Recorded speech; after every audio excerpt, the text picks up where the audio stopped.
Just much greater scaling. I mean, you could be 6 slotted. What about 12 slotted? I'm also now taking into consideration of what the build's going to be for Natsumi, because he's going Overwhelming Blink as his next item. We brought up the potential of the Aghanim Scepter. I wonder when he's going to consider about a Hex as well, because aside the Vice Versa, the Morphling is going to be incredibly important. I mean, they had it queued up on the Skywrath before. He's going into the Aghanim Scepter now, but Lelouch, she's also got the Sheepstick, looking to be the next item available for themselves. So, I mean, it is, of course, very important to have that Hex.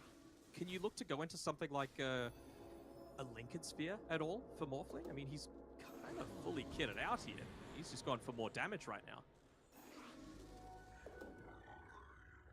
Yeah, I think there's an argument to be made where TOPSON, like, you kind of need to go for damage just because you need to kind of blow Polaris up instantly to start, otherwise they're going to kite the Morphling when he waveforms in. I think also the more damage you have throughout the call, considering he's got Satanic and Paladin Sword, he might be able to lifesteal through the Axe Taunt, depending on if Whitemorn's able to protect him as well. So I think there's definitely an argument for both. They're right there, playing around. I mean, T1 have control over this map right now. Like you were saying before, Natsumi's been doing a really good job of just keeping these lanes shoved out. He's taken 2 tier 2 towers, just the mid one remaining, and, well, that's next on the agenda as he's looking to try and shove this one with the assistance of the creeps, and he'll probably get it, to be honest, but they're still going to lose that Aegis. So this kind of feels like T1 might be getting a bit desperate. Do they just extend a little bit too far for this next high ground siege? Seems like TOPSON, under the cover of the haste and the invis, wants to try and catch someone out. Oh, That'd be a nice kill onto Xavius. The Force is nearby to be able to jump. TOPSON, great reactions. Sidesteps as soon as the waveform, making sure Force doesn't get an angle. And now with this defense coming up shortly from Polaris, what do we need to see out of them? How can they successfully hold their high ground? What do they got is the better question. I mean, you've got the Overwhelming Blink now on the Arc Warden, so he's just going to look to try and spam as many waves out as possible. Level 20 on the DP. I think they just need to do exactly what they've been doing so far, right? But the thing is, I think T1 are going to be looking to try and find an avenue onto Xavius, just using the Rocket Flare to try and scout him out. He doesn't have the Aeon Disc anymore. Force them to use their Force Staffs a little bit more defensively rather than to go for kills, and then a lot of that damage potential goes away. There's a potential for Arna to have double Tombstone in these fights as well, so something that could be very scary for Polaris to deal with. They don't have really the capability just to put all their attention on killing off a Tombstone. TOPSON's in. Aggressive waveform form, he doesn't get the blink jump. Another hook shot from Zephyr. Perfect target. They catch out Lelouch, but the damage isn't there for the moment. Lelouch has an opportunity to turn it back around thanks to the BKB. No one's died. Oh my lord. No one's died, and more importantly, they didn't actually pop the Exorcism, so they could look to go back in. They've still got a lot of this damage. Just the 20 seconds left. Rob, the Mystic Flare being available again, maybe just feeling a little bit more conscious about fighting around this Tombstone that I was trying to keep healthy, but it's that magnetic field. They look to get this kill. See if the follow-up's going to be there. TOPSON, Force Staff in, waveform as well. TOPSON knows no fear, but the hook shot! The hook! Zephyr! Cogs on 3, Scythe onto the Axe, but he's going to buy back. They're going to look to rejoin the fight, T1. They have to respect the base defense out of Polaris. And look at them not overcommitting. The discipline onto T1. They will not continue with the dive. They're going to back up as soon as they see the buyback out of Force and go for the objectives. Rock Throw trying to do his best to push it out, but what are they waiting for? Maybe it feels like 30 seconds. A double call with the Mystic Flare. They're going to try and blow up Arno. They're able to do so, but Force, that's a dieback on your Axe. That's all the initiation out of Polaris, and now they're in trouble as TOPSON. He's still got the Aegis. A waveform into the middle, but the Pulverize into the turnaround. TOPSON, he looks unkillable at the moment. Another Grave into the healer. They might be able to deal with the first side, but look at the Satanic lifesteal. TOPSON back in fighting shape. They'll charge in. The stun control might be enough this time, but as soon as I say that, TOPSON's back up to full health. They only tickled the beast, and onto the tier 4 towers they go. That was without even the active on the Satanic as well. He was just right-clicking. That's how strong he is, along with that Paladin Sword. Might still end up dropping. You've got 2 minutes left on the Aegis, so you don't want to expend it, and yep, there we go. Pops the Satanic, full HP again. Oh, once more, if you don't have the Axe, you don't have the damage, as Ana, he's putting himself out there. Pull back. BKB. He can't die. He's got this BKB up. How long have they got the Aegis for? Another minute 30, so plenty of time still to stick in the base, and TOPSON's going to make another call to try and beat onto the tier 4 towers. They know with Force on, without the hands of the axe, it's very difficult for Polaris to get that initiation. They can't even kill him, man. They can't even kill him. Mystic Flare, look at the voice line out of TOPSON as well. Very cute indeed. Polaris just butting their heads against the wall time and time again.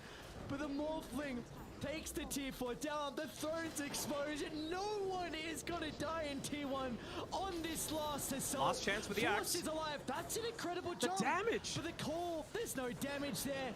T1 sustained is too much for Polaris to handle. What a well-executed game 1 coming out from Dire. The throne will pop shortly. Let's see, it's going to be an incredible jump to stall this one out. It has to be perfect, and it's only onto the Morphling. They haven't even killed off the first life. He's still not dead. Times I've said that through this team fight. Oh my lord. Finally. How can they set up for round 2? Incense Lance into the Pulverize. They might have the damage. No way. They finally get him. And AU's going to try and charge onto Ana as well, who's locked inside the base. That's a dieback. Dieback, I believe, on Ana. And now Cuckoo as well is stuck in no man's land. So Polaris, they will live to see another day. I mean, can they just run it down? I don't think all the way so. down mid? I mean, you got to try. I don't think you could look to withstand once more. All that T1 are going to do is play around their map, get the next Aegis, and run their faces at that Roshan. Sorry, not Roshan, at the throne. They're just looking to shove as many lanes out as possible. They hold. They hold for now. Yeah, Look at the I lines. actually... Yeah, the Shove it draw in. down. I thought the Exo was actually still on cooldown. And in fact, Lelouch has this up, so yeah, maybe you're right, Denok. That could be the play. I think Got a minute. Potentially is the only play. They didn't glyph any of their creeps, so they've still got the defensive glyph available for themselves on T1 to be able to hold this off. Of course, you don't want to have TOPSON have to commit with that buyback for himself. You even just doing the small things like taking back the outpost, but you got to get rid with the rest of the boys to try and shove this one in. Dire will have 2 glyphs at least. Okay.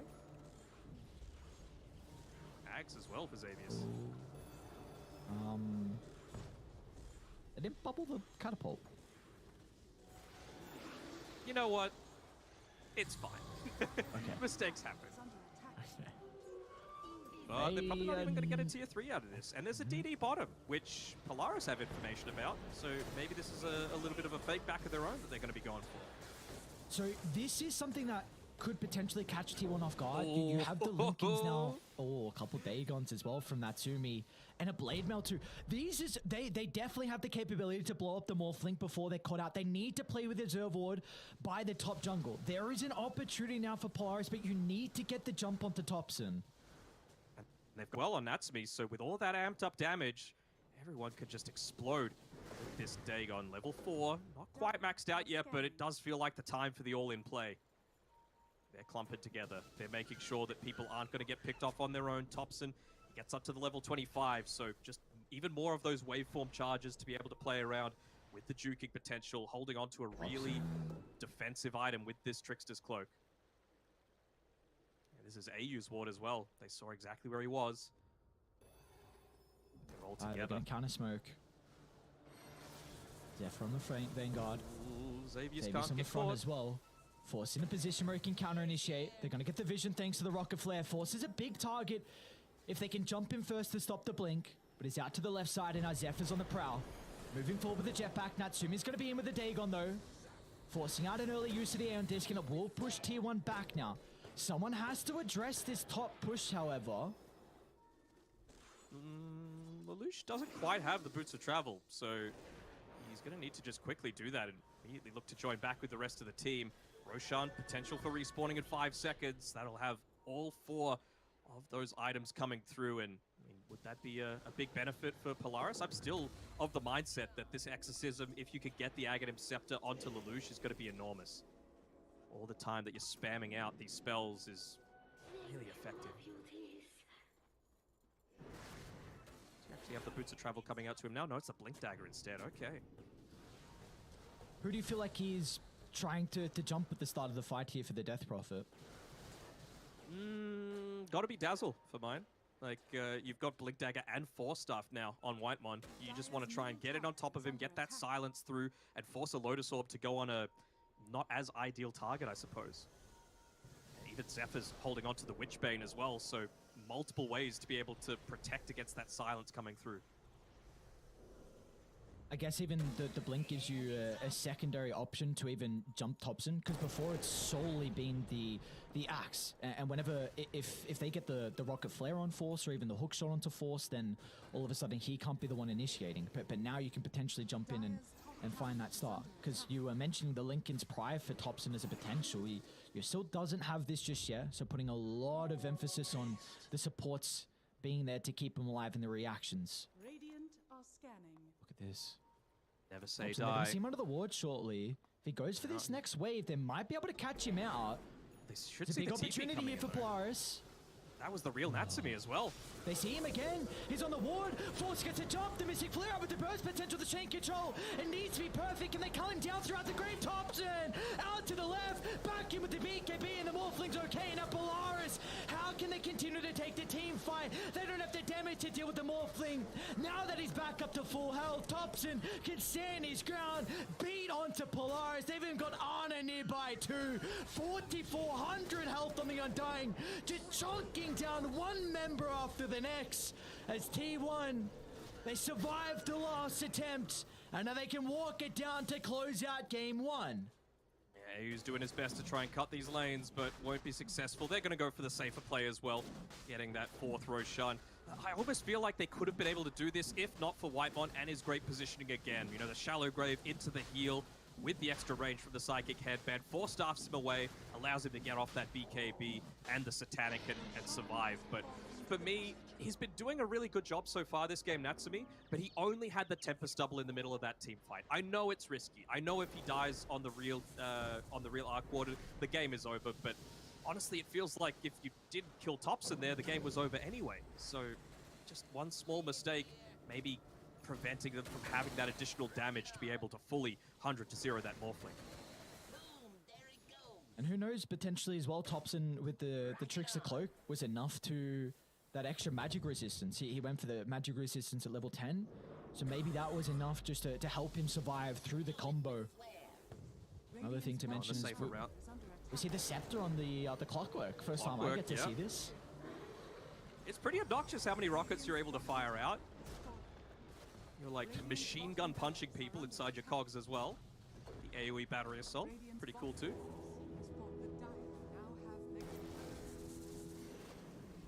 I don't know, man. We've seen some crazy things with Arc Wardens, but this would top be a little the bit list. too much, I think. Yeah. 9% Megas. chance. 9% chance? Really? Wow. I mean, I guess there always is a chance. But maybe once they reveal that this Tempest doubles up top, they'll be like, okay, well, you only have one Arc Warden to be able to make this defense now. So let's look to make a play. Try and close this one out.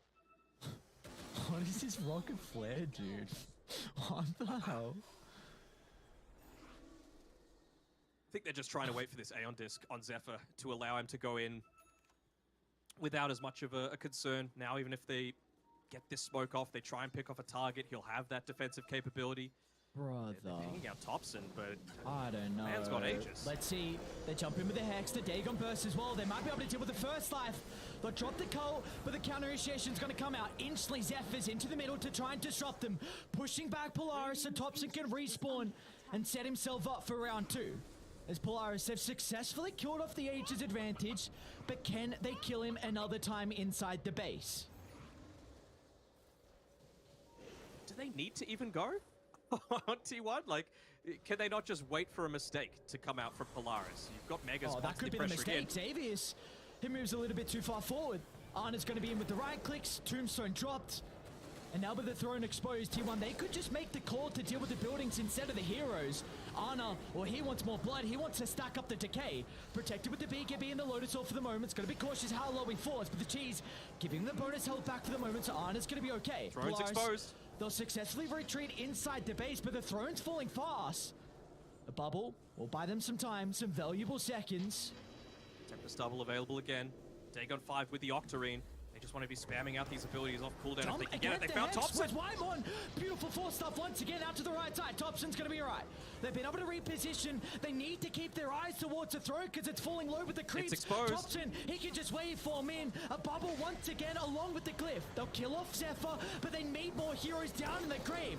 Force is going to try and find an angle to the middle along with AU, but no way to protect the throne. TOPSON, he'll waveform in, killing off Natsumi, who's got a buyback, but there's way too many creeps inside the base. Not enough heroes from Polaris to defend, and in the end, it'll take them 53 minutes, but T1 will be able to take game 1 in our lower bracket finals. Talk about defense of the ancients, man. Look at all those creeps at the very end of the game. They were just absolutely swarming over that base, and well, it was just way too much for Polaris to handle. They missed some of those super early timings, right? You picked up this axe in combination together with the Skywrath Mage to be able to combat the Dazzle. Obviously, TOPSON, he had a really good game. He was able to come through just the one death, 8, 1 and 8. Kind of surprising it's that low in a 54-minute game, but for me, it's Whitemon. He is the one that was the savior. Always in the right spot, always able to turn around some of those key fights, particularly around the Roshans, which would have enabled Polaris to be just that little bit more aggressive on the map. Maybe get a bit more of that map control to allow you to go onto this Morphling, because until he was giga farmed, TOPSON was very killable by the combos that they had. Yeah, you highlighted a couple times in the early team fights how vital Whitemon was, you know, specifically I think that tier 1 fight mid where we saw him use the grave and then instantly the ultimate as well, just for that little bit of heal burst to make sure he didn't get killed off from the culling blade. And it could have been just a completely different game if TOPSON dies a couple times early on. And I mean, now Polaris, they really need to be considering, do we ban out the Morphling? Because we've just seen, I don't think there's been a game where TOPSON has not just completely taken over. They haven't won all their Morphling games. I think they've actually only lost one when TOPSON's playing it, but we've seen that he has just looked formidable on the Morphling. So they need to make a call. Do they go with a different strategy to try and deal with TOPSON's Morphling, or do they just look to ban it out and play a game where they don't have to worry about it? I would ban it. You know, we've seen that Ana's capable of playing it as well, so it gets rid of a little bit of the flex too. I don't think there's been a game where it's been available to them and they haven't picked it up. It's clear that T1 this is their plan A. So you got to deal with it. Teams have tried. You're in an elimination game now on Polaris. You can't keep letting this through, because if you lose to it again, that's going to be the thing nagging in the back of your mind, just saying, man, why didn't we just ban it? You know, see if you could beat their plan B. But for right now, plan A just seems to be a little bit too strong, with T1 able to take game number 1. Like you said, plan A, just not enough here for Polaris, but it's a best of 3. We'll see if they can come back with a different strategy to try and tie up the series, and we'll see what they have in store for us after the break.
favor.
Radiant's Dire's top Radiant's middle tower has fallen.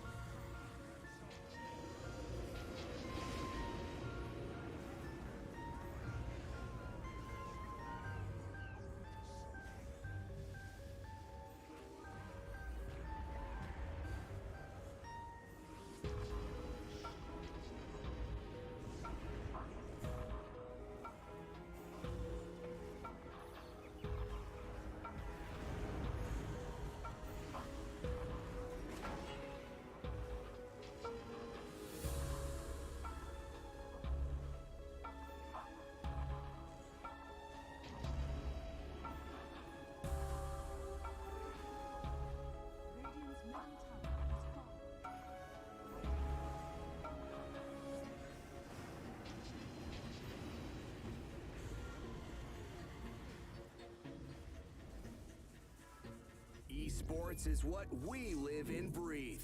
For us, it's more than a game, it's a reality where a group of letters can mean everything. Where runes are collected and Aegis can only be won in battle. Where centaurs can give you a ride. Where the true heroes are those in front of the screen. GG Bet. This is real.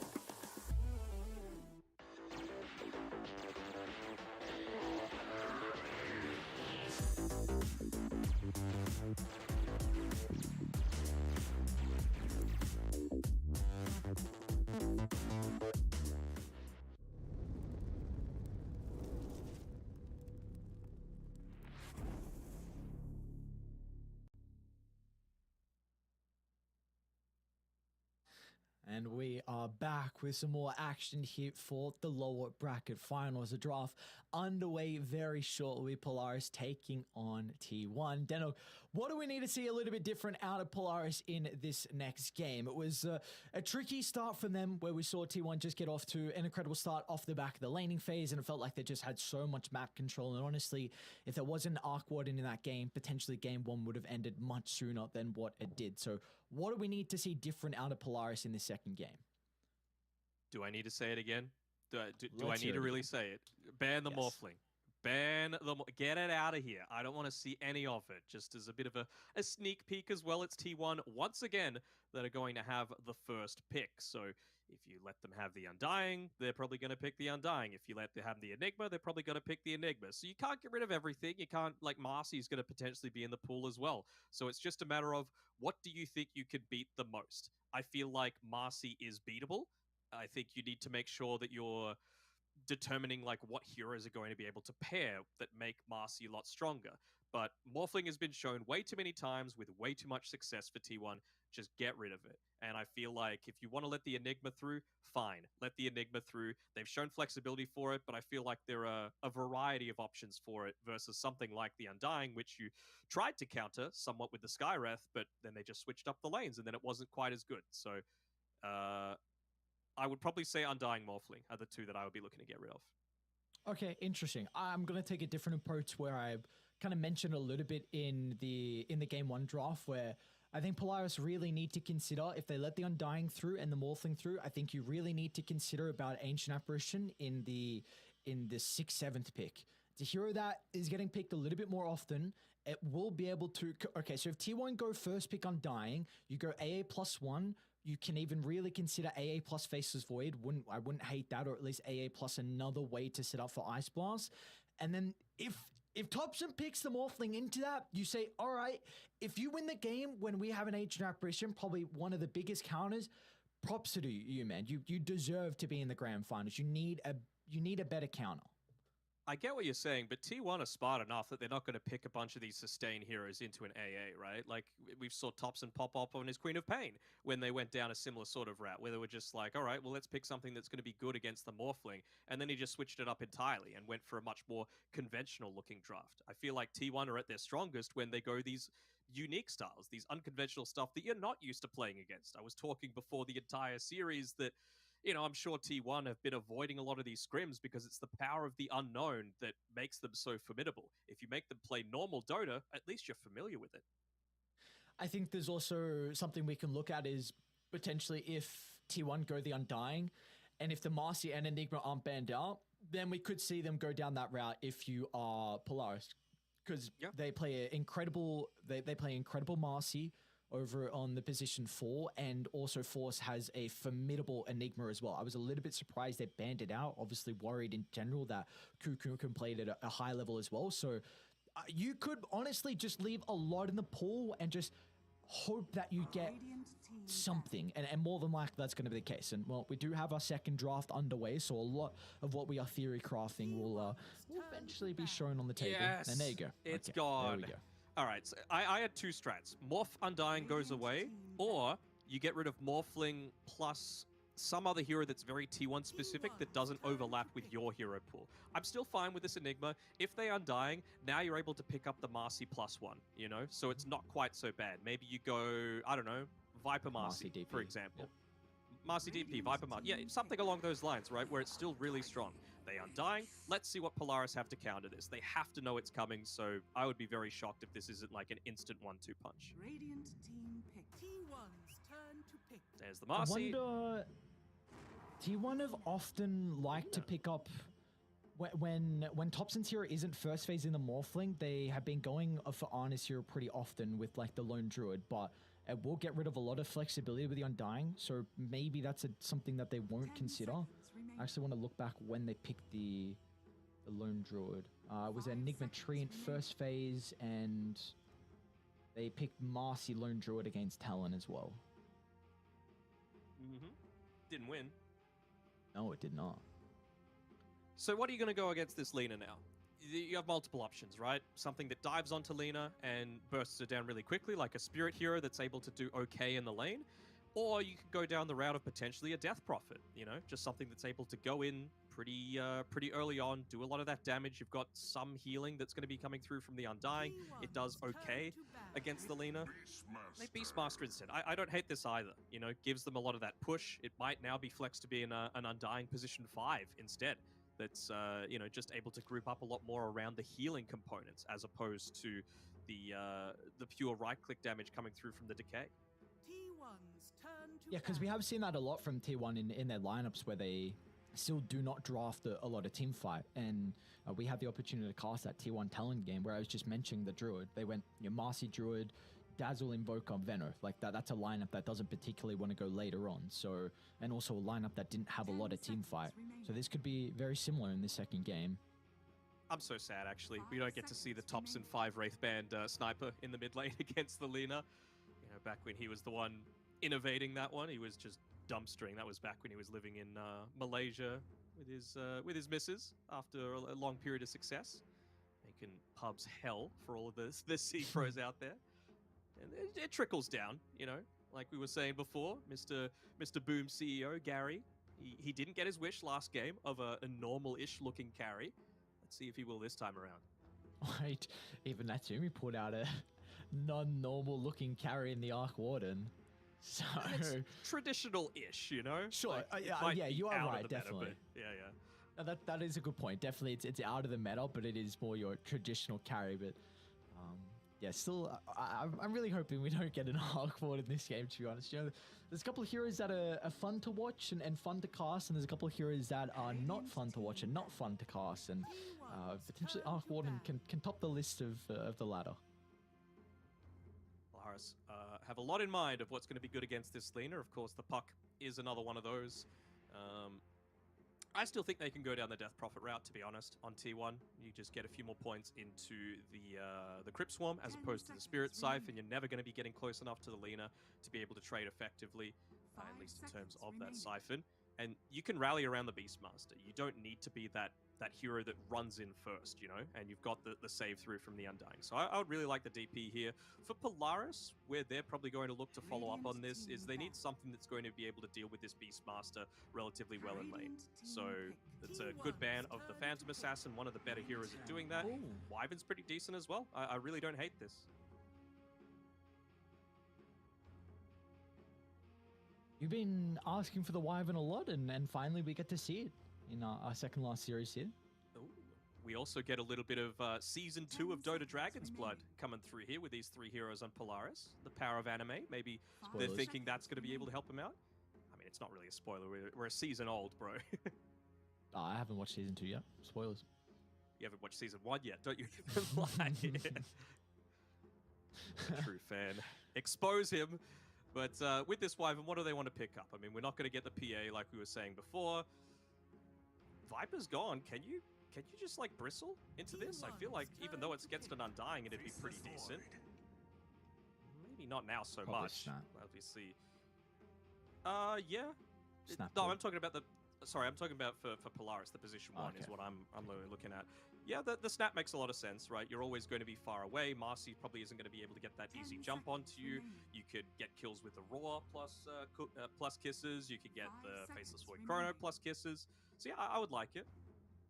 I think Hoodwink's another route they can go down for T1. Oh, even the Dark Willow as well. I do think this Void's a little bit interesting though, because they have picked it into a counter matchup in the Winter Wyvern.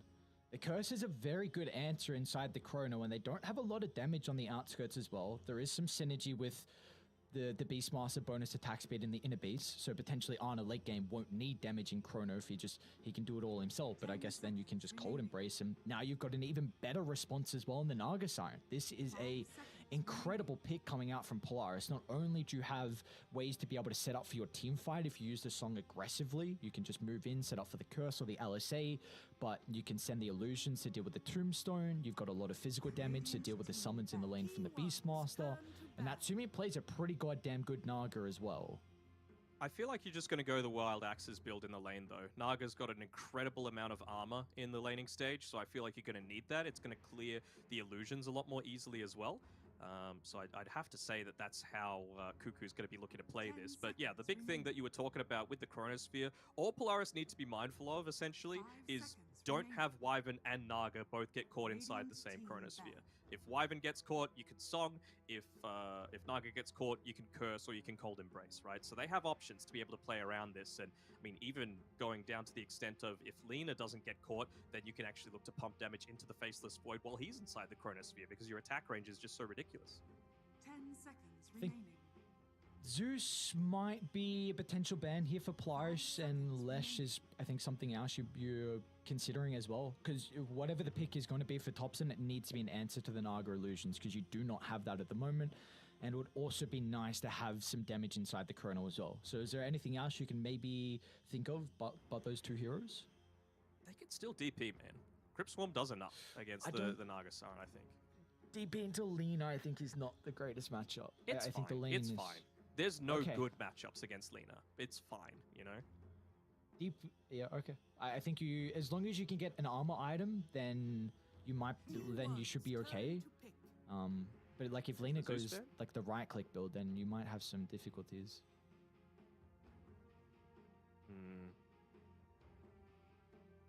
Shadow Fiend? Radiant Ooh. team pick.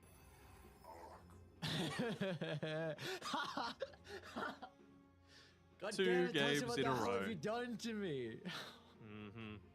All right, well, what can they go against this? What are they lacking on Polaris right now? They've got decent tower damage. They've got pretty good lockdown. They don't have a frontliner. That is the big thing that they're lacking. And I think they just need someone to connect in onto this. Do you Pango? I feel like this is a Pango game. I mean, you're into the Double Raw and the BKB Chrono. piece? I know, but you're going to need to deal with you need to disarm the Faceless Void. You need to be okay in lane against Faceless Void Undying, which is pretty damn difficult. Maybe some kind of ranged hero just to be able to body them from afar. You've already got a Marcy to assist with that. Do you I necro was yourself? thinking about a Visage before, because somehow it's still in the pool. I mean, I don't feel great about that with the time dilation, to be honest. I feel like time dilation is pretty sure. That's good a in the point. lane. Oh yeah, don't the people like playing the Void into the Visage in the lane, don't they? Yeah, that's a really good point actually. I don't think Polaris need to address the Arc Warden. I think you have great answers in regards to the song. The curse can be used aggressively just to get on top of him, and even the rebound as well. I don't think you need to address the Arc Warden. I think you need to make sure you get a hero that can have a good lane versus the Void and the Undying and not be playing from behind, because they do have a lot of difficulties on Polaris on being able to, I think, start fights early on. I still need someone to go in first. Like, who is that going to be? Can you... I'm just thinking of all these strength heroes, but you don't really want that against an Undying. Agi heroes, Pango was the top of the board for mine. Maybe a Nature's Prophet, potentially, just to be able to stay away from these heroes a little bit. Go for the rat plays. Razor doesn't feel great. Maybe Avenge? Oh, that's not bad actually. I really don't hate that call. I think they are very greedy if they go Venge, but I don't hate on what it could do in the game. Is it Marcy 3? Marcy off lane. Seems that way. Yep. Yeah, okay. Okay. So what are you thinking now? Because you felt like Polaris were having some difficulties with being able to kind of start fights. Is it a little bit different now with the Marcy being played as a 3 instead of a support? No, not really, to be honest. I mean, to me, this is the exact same situation as last game, where you've just got so much emphasis on Force needing to have a good start to the game. I feel like it'll be a bit easier unless they go for some kind of lane swap here on T1, because it's probably going to be the Undying into the Skywrath Mage, which of course Undying doesn't really like, especially if it's a support. But I suppose even if you go like Beastmaster +1, you're going to have the Wild Axes that I think he's going to need into that lane as well. So I don't know. We'll see how they end up making these lanes work, but I just think that if you shut down Force, they're going to have a hard time. What are we chuckling about? I just remembering as soon as we went to break, I said, dude, I didn't expect to be casting an Arc Warden today. And now I got 2, and it's just funny because I think of TOPSON as really the Arc Warden player. Like, again, seen him pioneer a lot of Arc Warden builds. So he's like, you know, Natsumi, you try the Arc Warden. I'll show you how it's done. Let me teach you a thing or two with the Arc Warden. Well, at least we get our wish with a conventional carry for Ana playing the Faceless Void coming through here in this game. I mean, as if we needed more reasons for people to be spamming this hero in pubs. It is absolutely busted right now, all stages of the game. Is there any heroes that we haven't seen from Ana that you were really hoping to get? Obviously, people are going to say PL, Spectre, Ember Spirit, but they're not really super strong in the meta right now. So anything that is that you're kind of wanting to see Ana bring out? Not really. I'm happy we get to see one in general, that him and TOPSON are in Southeast Asia. I never had the opportunity to before the recent major one cast Ana, and also I never had the opportunity to cast TOPSON back when he was on OG and in Europe. So just enjoying getting to see what crazy shenanigans they have in store and what carries they pull out, like you mentioned with the unconventional stuff. So I'm happy with the stuff we're getting. Yeah, me too. It does seem like, you know, just with the all chat there, it's a little bit more positive vibes because both teams know that they're locked in for at least last chance qualifiers. Polaris in particular. You know, like we were mentioning during the RSG against Polaris cast yesterday, they've been so close so many times that even just the chance to be able to compete on LAN, they could surprise a lot of people. Yeah, no doubt about it. It's a very, very strong team that I think have a draft that can take it in this game. It's not going to be easy. I don't particularly see either side having a draft advantage. What are your thoughts on it, though? I would say T1, if only for the fact that I'm really seeing issues of who who starts fights and who wants to actually be pushing towers outside of this Lina early on, right? At least you've got the Beastmaster to be able to do that for Cuckoo. You can see he's already leveled up the Wild Axes. He knows what he's going to be going up against with Natsumi leveling up that mirror image, obviously. But you've got the potential to push. Of course, Arc Warden, we saw last game, even when you're massively behind, it always is a potential factor. No one's going to die at these bounties, just a little bit of a skirmish coming through. But yeah, I'm feeling a little bit more confident into that. And I mean, if it does get to the super late game, of course, Arc Warden, super capable of scaling. And you've even got Dark Willow, who, you know, we were mentioning that they needed a few more heroes that are able to pump damage inside of that Chronosphere. Well, Willow can definitely be one if she's able to get into the Aghanim Scepter. Yeah, and what are your thoughts about this here? Because I was very surprised that we hadn't seen a lot of Dark Willow. I think Tiger at the Arlington Major showcased how strong this hero could be, and we saw it a little bit as well over at ESL. So what are your thoughts on the hero? So I'm not going to give my thoughts. I'm going to give the thoughts of Trent, someone that I respect their opinion quite a lot. In just that, sorry, there's a little bit of action going down on this bottom side. I feel like if Willow had been in the game as long as someone like Earthshaker had, people would be picking him a lot more. And it's just the fact that people have been playing Shaker for like 15 years, whereas Dark Willow, it's been more like, what, 3 to 5. So you don't have that same level of familiarity, and it's not just quite so easy to say, oh, this is a Dark Willow game, you know? So I think it's just a little bit of that, just some favoritism and maybe even some nostalgia coming in of being able to make these big plays. But I agree with Trent. I think Willow is kind of a busted hero. Yeah, I do think maybe some issues with the in 7.32, even though I think some of the changes to the abilities were really nice, just like value of life changes. I think maybe the levels is what could potentially impact her, because she's one of the supports that she needs that level 12. needs to get levels, and exactly right. You need that level 12. Just such a big damage increase from the Bedlam from 70 to 120 if you get into that, and then even a Wyvern, you know, with the Cold Embrace, you're basically just resigning yourself to death. So Zephyr might be looking to find as many one-on-ones as possible, as he's just doing his best to bully AU in the lane right now. Like we were mentioning though, we saw the Arc Warden previously played in the carry role. This time it's going to be played in the mid lane. You were mentioning the draft that there's not a lot of heroes that can lane well against the Lina. Do we feel like TOPSON at least is going to be able to find his farm in this matchup? It's fine enough, like, especially now that you've got the Spark Wraith up to level 3, you know, 180 damage, you're always going to be able to secure the reliable last hits onto the range creeps. So that makes it fine enough. That's oftentimes one of the bigger issues with going up against the Lina, is that she just harasses you out very easily, as we see just then. Top side looks like it's being relatively fine, although we got a little bit of pulling happening here with Force just trying to get some of those early levels. Again, it's so important for him to have that solid start to this game. He's going into the Armlet just to give a little bit more of that scaling potential, and even just the tankiness to be able to jump in and out of these team fights. But if he's not getting kills, and if he's not starting fights, who is?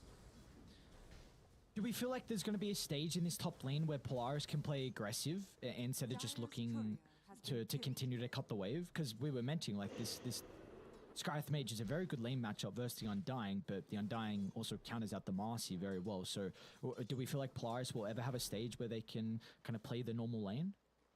I think they can, and it probably needs to be on Ana, to be honest.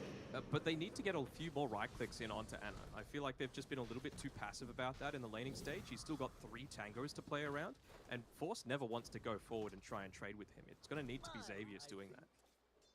But even just like Ana's positioning in the lane, he's making sure to stay more on the left-hand side of the lane, just as far away from the Skywrath Mage as possible, so that if he tries to go for some of these right clicks, the creeps are going to aggro. He gets it right that time, but with all this attention being brought through, Whitemon's able to get a creep pull off. So the lane just continuing to go well for T1. This is something we've seen multiple times from T1's games, and I guess a recent example of that was the previous game. They tend to win a lot of their lane matchups, and not just a couple of lanes, but often it's a lot of their lanes, and you know, sometimes even all 3 as well. So at least this time for Polaris to see bottom lane, Natsumi is getting his farm, Lelouch is well expected, top of the last hits on the lane. Yeah, it is to be expected. I mean, they just want to have 1 point in the Call of the Wild on Cuckoo. Is this going to be a first blood coming through here? Ooh, run away. Is he going to deny himself, maybe? Out of regen on Zephyr. Might even go for the TP, and looks like he'll be able to land it. But now does this set up for a potential kill onto Cuckoo? I mean, you aren't holding on to a point of the ensnare, so I was thinking maybe they could look to play around that if with the double slows coming through from the Wyvern. Should be able to get another pull off on AU, and maybe once he hits level 3, they'll try and go for a kill. Top lane, Undying's in some trouble. Forced with the drag back thanks to the dispose, but as soon as Ana shows up, Polaris have to be hesitant. Great use of that time dilation. Just leveled up from Ana, and you see straight away Polaris are like, all right, we can't continue on playing aggressively. Yeah, nice pull on this bottom side by AU. I think this is a triple stack of the small camp, so really pulling the lane back, forcing a few more potentials to be able to go for kills onto the Beastmaster. You've got the potential for it, and you can see this time around Natsumi, he holds on to the point of the ensnare, and he's actually going to go for it right now. Cuckoo's in some trouble. He's got a fair fire and some stick charges, but that won't be enough to keep him alive. Won't it? No way. All right, Will, Cuckoo, okay. Was not expecting that. Thought Natsumi was going to be able to keep up with his real Naga style, but not the case. Cuckoo survives, but doesn't have the greatest resource pool, so might be forced all the way back to base. He's got the Helm of Iron Will at least for some of that regen coming through. River up top, Lelouch has enough mana for the Laguna Blade. Wymon's going to at least be able to get the Tombstone out before he dies at Whiteborn. They don't even get the kill on the Undying in our T1. They can move towards Lelouch at the mouth of the pit as TOPSON finds first blood on the Arc Warden. AU's able to get the Tombstone bounty, but this is exactly what you want on T1. Obviously the first blood on the mid laner that serves to dominate the lane, but it's taking a lot of attention away from Cuckoo, who is able to get this lane pull off because you don't have the wrath of multiple heroes coming in onto you. He's up to level 5 now, and he can really look to start pumping in a little bit more pressure around the map. Might look to get some aggressive on Ana top lane. Ana play with the spell casting. Ana though is dude, this time dilation. What an ability. Oh my lord. And I mean, they're playing for the late game this time around on T1. Look at Ana. He's going into the Midas super early on. He feels like the lane's gone well enough. You obviously want to have something that's able to farm up, considering Naga, Lina, they're pretty good at choking out a lot of the areas of the map that you're capable of farming, just with the illusions and the speed that you're able to push these lanes out. So Midas feels like the ideal item. Look at this. TOPSON and Zephyr combined together onto AU they go. With the Observer Ward in the jungle, they're able to scout out the Wyvern's positioning. And both sides have recognized the importance of playing around the mid lane. TOPSON with his early use of the Tempest Double can really bully out the Lina, who has some difficulties when multiple heroes are on top of her early on. Yeah, absolutely. And they have the potential for that, right? The Bramble Mazes have all been on point from Zephyr. You've got the Hawk providing a lot of that vision to be able to scout out the Lina in addition to the wards that you were talking about before, and of course, Chronosphere as well.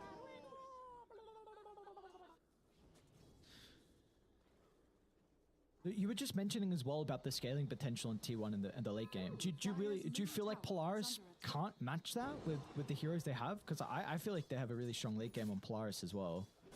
I feel like they do have a strong late game, don't get me wrong, but again, you're against an Arc Warden who has the potential of being 10-slotted. You've got a Faceless Void who's going into a Midas, and you've got a Dark Willow, who in my opinion is one of the best scaling position 4s in the game, just through right-click potential.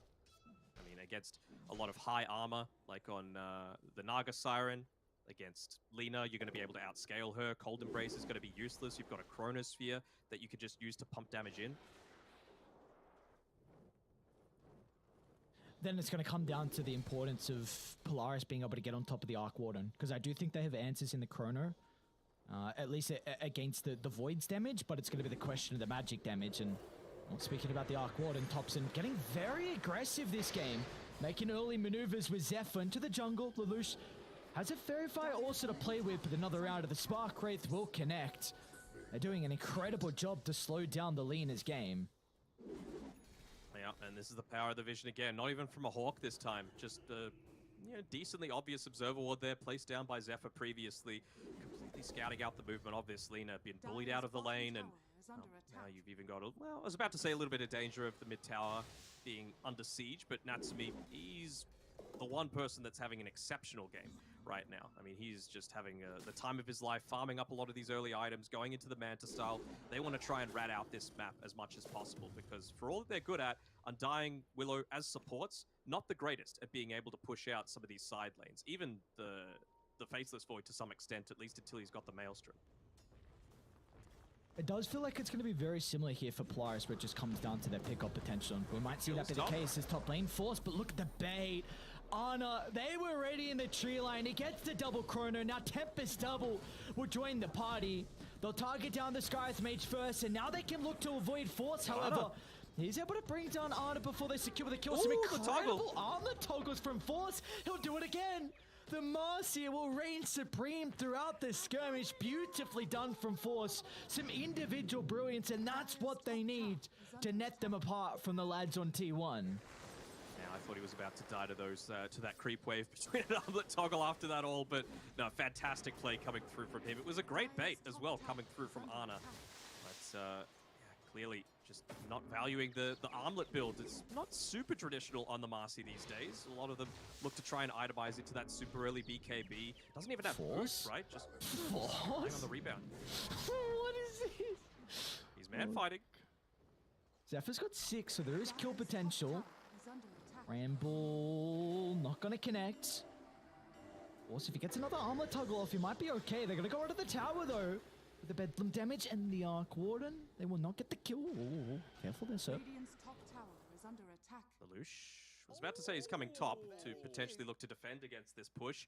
I don't think you're going to put the highest priority on this tower, right? Like, sure, you're playing on Radiant. You want to make sure that you can have better access to that Roche pit. And of course, that tower provides a lot of safety to be able to keep the high ground warded. But no one really needs to be taking this jungle. Of course, Naga Siren can, but it's just even more effective at shoving out some of these more dangerous lanes, and well, Natsumi knows that best. So I don't think they're going to be looking to make too much of a defense happen up top. It's nice that we do see Natsumi into the jungle early and giving the space over to AU, because he already has the level 6, and like I know you're the Winter Wyvern specialty, so what are we expecting out of him in a game like this? Like, what is kind of the item build that we might see from AU to really, you know, put some impact into game 2? I mean, I normally build Wyvern the exact same way every single game because I'm a degenerate, but I think this is the game where you need a Blink Dagger. You know, again, like I was saying before, as long as the Naga and the Wyvern aren't both caught inside the same Chronosphere, I think you're going to be fine. Speaking of Wyvern and potentially getting caught here, gets roared up and some solo experience being given over to Cuckoo. That's a really big deal. You need to make sure that you're getting that Helm of the Overlord available as quickly as possible. As soon as Whitemon drops the Tombstone down, Natsumi's going to have to back up. But yeah, you just got to go the Blink Dagger so that A, you're able to get those defensive saves off, but more importantly, there will be times occasionally where Cuckoo, as great of a player as he is... Force is going to be in some trouble top, I think. Radiant's They TP'd him one, and bottom tower is Zephyr's under under attack. cover of the Invis. He does have the lead, so the Sky behind her at the moment might be able to get a rebound target to back to safety, but the chain control is perfect from T1 along with the damage. This will open up bottom now, as Cuckoo's also going to be in some trouble. Oh no, they missed the stun though. He will not have the opportunity to be able to TP out. The curse can always stop that. Oh my lord.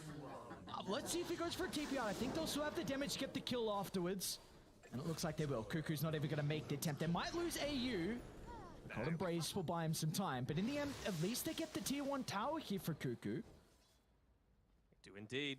He's just creating a lot of space out on the map. What I was saying before is you've got the potential of that curse once the Helm of the Overlord's available, so that's just another added benefit of going into a Blink Dagger style on this Winter Wyvern this game.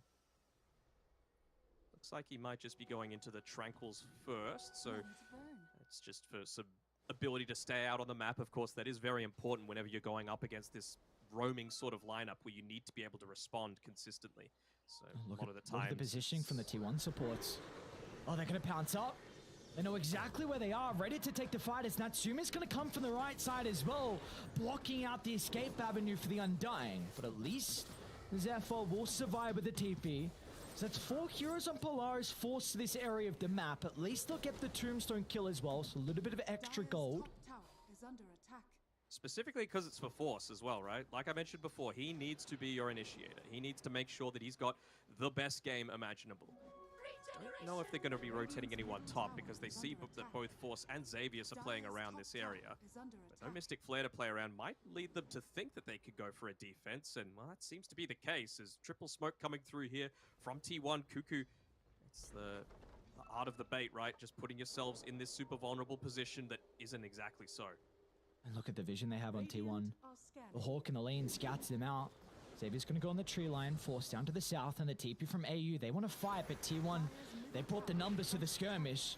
A Bramble will hold back AU for the moment. A Curse going to be able to cover the retreat. Do they consider about going back in on Polaris instead? It's going to be the Arc Warden that gets the kill. And they won't even have to commit to try and help out. Now Natsumi with the song. Can he catch up to Cuckoo? Now with the bonus movement speed, he will be able to close the distance, and Lelouch can fall with the LSA as well. Cuckoo attempts to try and disrupt this with the roar, but it's not going to be there fast enough as Polaris, beautifully done. They bring the numbers to take the skirmish. They find a 2-for-1 trade and can now look to take the tier 1 tower. So much value being given over to Force, and I love it. This is exactly what they needed to do. Natsumi with his Naga Siren, as well as Lelouch. What are we chuckling at now? Just the fact that there's a sentry blocking the small camp down bottom and an observer ward as well from Raider. They're like, dude, Ana screw and dude, look at the jungle. Ana can't farm anything. They blocked out the hard camp of the triangle. The ancients are blocked as well. He'll kill it one more time, but Polaris just want to slow them down. You want to try and scale into the late game. They're not going to let them in mid lane. He's actually getting jumped on here. 100-0 just from that combo. Force 5, 1, and 0. That individual play in the laning stage really setting him up for more and more greatness as we get on. And that kill is all set up because they blocked the camps. Because Ana can't farm in the jungle, he has to show in the lane, maybe taking away the farm from a support. He'll take that aggressive farm or tops into the Tempest double. So that they get that kill solely thanks to all the camps being blocked. That a really awesome play from Polaris. And now this net worth lead is growing, man. Like Natsumi, this is the thing about the Naga Siren. You can farm so many camps at once. Force is 5, 1, and 0. He's got in a couple Tombstone kills. You always saw the plays up top where he got some kills as well. And this is what you need on the Marcy. Like, you can really struggle with keeping up, but if you get kills, you're going to have a fine time to be able to scale. Oh, I mean, they could see Ana. He just TP'd back bottom again. He wants to use the Midas, but it might be his undoing. Oh, Mystic Flare is going to be up shortly as well for the extra burst, but they're instantly TPing down. They need to keep Ana alive, and they will. The misstep from Polaris at the start. Not going to be able to net them another kill. Finally, they'll D-ward. They've got a lane ward, though. Might catch T1 off guard. I still see Ana. I don't know. Feels like there's a lot of T1 reinforcements here. Although they're going to jump in. Straight towards Ana they go with the Mystic Flare. They won't even need it. Force has got too much damage out of the Unleash. Now they're going to chase down more as AU, no messing around. A Curse for Whitemon, a Laguna Blade as well for good measure. Why not drop a couple of ultimates just to do the mental damage?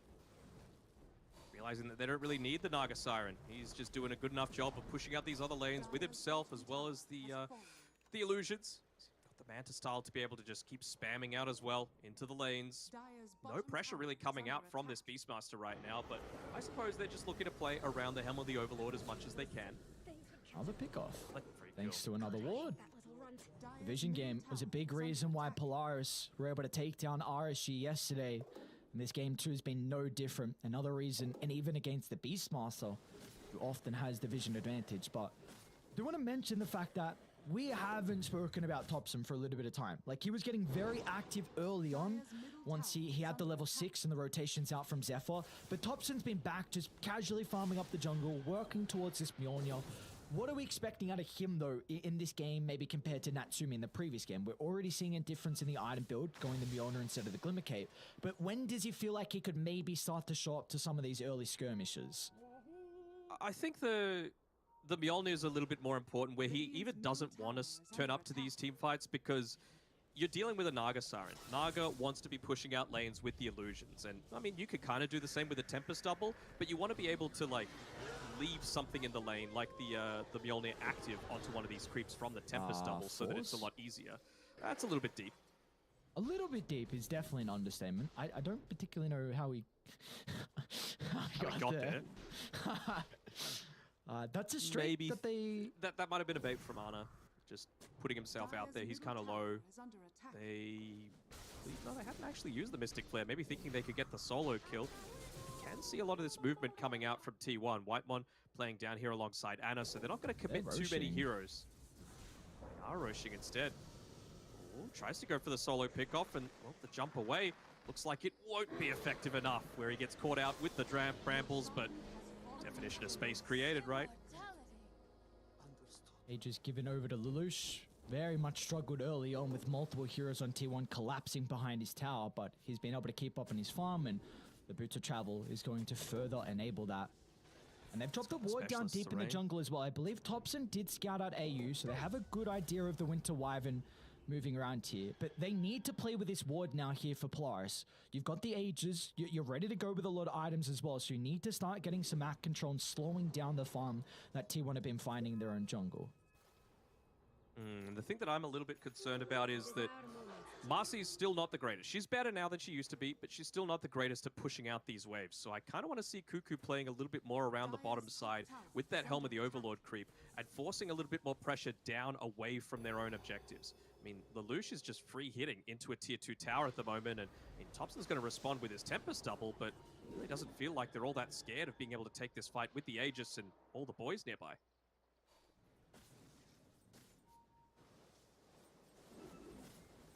Can't be just walking away from your high ground vision either, right? AU, that Observer Ward. Cuckoo's walking underneath it right now. They've got supports coming through to look to try and D-ward, which they will. Natsumi, he might just actually charge in the middle with the song. Probably not expecting TOPSON. Hang on. What just happened? TOPSON got killed in the lane, and now they don't have the real Arc Warden for the team fight if Natsumi wants to catch up with the song. He's going to push back tier 1, and that'll just be able to open up the tier 2 tower now. I honestly don't know what happened with TOPSON. I was looking up top. Maybe TOPSON was too.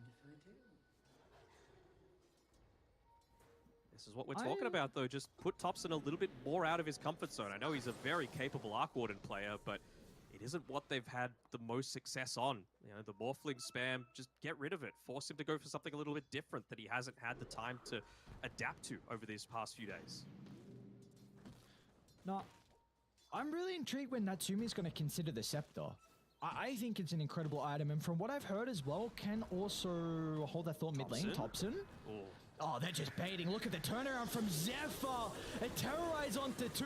The Curse Crown as well for good measure. Natsumi considering with the ultimate, but he doesn't get it off. He pump faked the song, and now Arna's going to be in with the Chronosphere. The bashes into the Brawlers. The chain control is ever so perfect from T1. So they get the first kill into the second, and now they can look to put some pressure on the map. Well, I was talking about the Chronosphere's impact with being able to just not get caught with the Naga and the Winter Wyvern at the exact same time. Wasn't even the Chrono that time around. It was Zephyr being able to land such an amazing Bramble Maze into the Terrorize after fantastic bait coming through from TOPSON. You could tell what they were looking to try and do with the Winter Wyvern, going for the Winter's Curse, trying to get that chain kill onto TOPSON, but without that Blink Dagger going into the Aghanim Shard instead, he just doesn't have the capability to gap close. Now they just go right back out of the map. Not the longest respawns. You still have Aegis for another minute 40. They're going to try and consider out beating onto the T2 tower. Arc Warden does make it very, very difficult, though.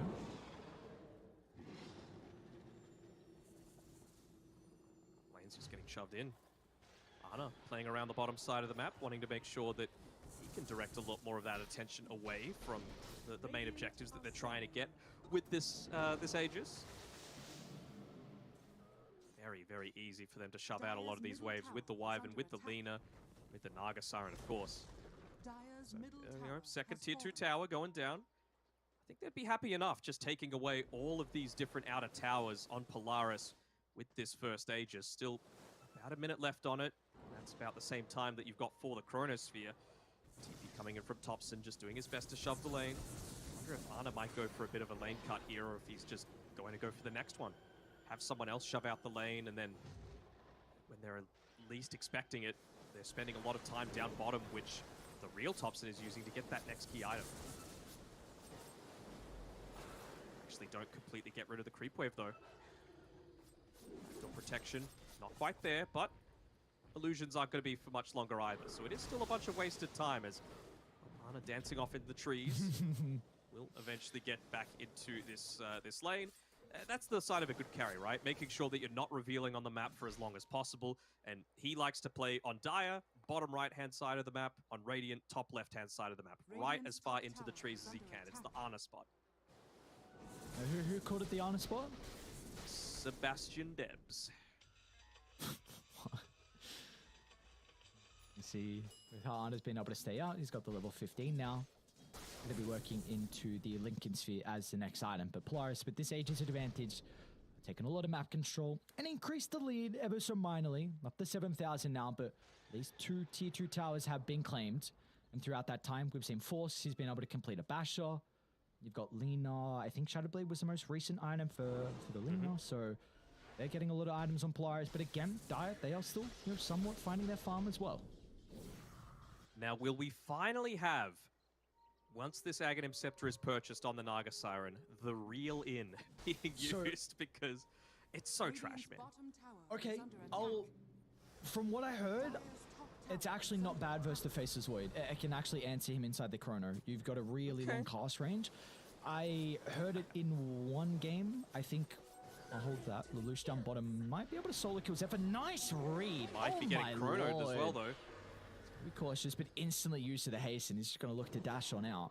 So Mike and John, I believe, were casting one of the earlier qualified games, and they had a Naga Void, and I was only listening to the game, and I believe I heard them say that the Naga reel in is quite nice for the Void in the chrono. So we'll see if that's going to be the case.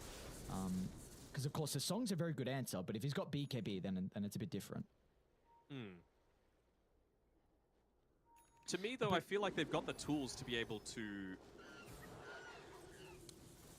find the better target, you know? Like, he's going to have the Lincoln Sphere soonish, and I feel like that's the time active on T1. He'll also probably be level 18, so half a second longer inside of the Chronosphere, and maybe that's the damage that they need to be able to kill the Naga Siren, right? You pop the BKB, you've got the Lincolns, there's nothing that the Winter Wyvern's going to be able to do against you. They've got nothing else that's going to be piercing that BKB plus the Lincoln Sphere spell immunity. Well, it's also another game where we get to see a Beastmaster go into the Ag Shard second. We saw, I believe it was KP yesterday with the early Ag Shard after the Helm of the Overlord. That was a big reason of why they were able to succeed in that game. And we'll see if there's going to be a similar thing here for Cuckoo. Because, I mean, how even this game is, and it feels like a lot of it's going to come down to vision and who gets the jump, and that's where Beastmaster can thrive. So I like this item pick up a lot from Cuckoo. Wonder who's going to get the Aghanim Shard if Polaris end up taking this second Roche. Like, you've already got it on the Wyvern. Lina's isn't that amazing. Skyrest isn't that amazing. Do you give it to the Naga Siren just so that if someone else is caught in the Chronosphere, you heal them up a little bit more? Yeah, I think you do. You can consider Lina as well, just because I know you're going this right-click build, but free pathing is... Actually, sorry, never mind, that's Scepter, my bad. Yeah, no, I think you definitely consider about the Naga. Another thing that's very different to the last game is the fact that Polaris have a lot of answers to the split push from the Arc Warden. You see the first item, Aghanim Shard from AU, so he already, the Winter Wyvern is an incredible defender. You've got the Naga Siren that can help push out, the Lina with the Boots of Travel. So it's a very different game where Polaris, they're never really going to have issues with this Arc Warden putting a lot of pressure on the map. So this will come down to T1 just needing to win a 5-on-5 instead of maybe catching Polaris off guard with a numbers disadvantage. Roche is up, and T1 have, well, I was about to say no idea that it's going on, but Xavier's briefly showed right underneath this Observer Ward. It was for the splittest of seconds, and I just don't think T1 are going to be able to rally together quickly enough to be able to get towards there before they're able to pick it up. So there we go, Aegis Shard on the deck. Lucia's going to be the one holding on to it for now, but you give it to Natsumi, I think. Surely. Greedy mids, man. T1, they're baiting behind the Tempest double at the moment. See Polaris inside the river as well, ready to have a really nice ward to play with. They're just waiting to see who else they can look to jump. The Naga Siren's not the easiest person to bring down. I really don't think they want to jump, though. They don't want to jump. Like, AU just has the Blink Dagger now. So now that you've got this is the key item that they were waiting for. Now they could look to put the Naga Siren onto the front lines. He gets cursed. He gets chronoed. As long as you've got the Cold Embrace, you don't really care. You don't really need to use the Winter's Curse right now to be able to stop any of this, especially as you don't know if Ana's going to have that Lincoln Sphere. He hasn't been revealing on the map for the longest time, and a vast majority of the damage coming through from T1 is still physical. He's got that level 18 now as well for Ana. So extra level up in the Chronosphere. Titan Sliver to play with him, like you mentioned, almost a Lincoln's, but his game's going to get much easier once he completes the Ag Shard.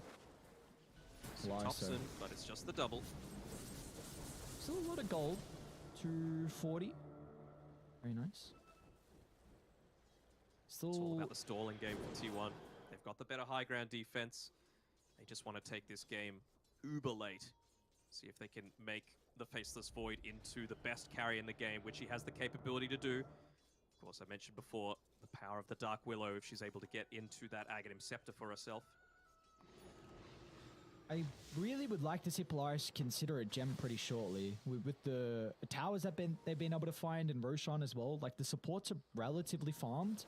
And this is a game where you just need to stall the map out and make it that T1 can't be playing like they are at the moment. Like Arna still is, you know, kind of sitting in the jungle, but at least continuously pushing up bottom. You need to try and have some advantage against the Hawks. And with a game like this, it's just T1 trying to edge out a victory where they get the numbers advantage. And with a gem, it's going to make it very difficult for that to happen. So I'd like to see that be the next item for the supports. I understand Ana wanting to go for the Aghanim Shard, but his other item that he's got queued up, the Mjolnir, again, it's going to provide that similar sort of asset to what we saw from the Mjolnir on T1, on TOPSON, right? Oh no, Ana showed in Natsumi instantly with the Song of the Siren, and the TPs are coming out. They've finally caught the pesky bug that has been a nuisance in their side. AU needs the vision, and they'll find it. They were waiting with the curse, anticipating was going to try and BKB TP out. And they'll stop that in its tracks, and now they can look to put some pressure onto the T2 tower and, you know, more than likely claim all the outer towers. There's only so much time that you can wait, that's the thing, right? Like, he was literally about 1.5 minutes just sitting in that tree line, but Polaris even more patient. Able to catch him out. TOPSON, he's gone for the rat play. Might be trying to kill Xavius here, but Cold Embrace should be able to save him, although... as well. They're gonna move in. The Bedlam from Zephyr gets the kill, but gonna sacrifice his own life, and it feels like in the end Polaris, they're happy with that. You get the Tempest double gold, you get the kill onto Zephyr as well, and they might go high ground. They push pretty goddamn fast. That's for sure. Don't have the Wyvern there, which I feel like is still a really key aspect for them to be able to defend this. And then, of course, there's the power of the Arc Warden. Level 18 now, so 26 seconds on the Tempest double. I'm sure he's just going to look to try and keep them pushed away as much as he can. Even just getting rid of that, enabling the backdoor protection with the Tempest double. So they'll push him away before the Minute of the Aegis expires. More free gold coming through from Lelouch. Natsumi gets no joke of damage into the tier 3 tower. Just over 1,000 of the mid lane, so very nicely done from the Naga. They see AU under the Absorb Ward. They are smoked from T1, but it feels like the Wyvern really isn't that ideal pick-off for them. No, but it does mean that if you use the Beastmaster Hawk, then you could find a better target, right? And then you're really not as worried about dropping the Chronosphere. So all the while that AU is playing away from the team, they're just like, well, choke point.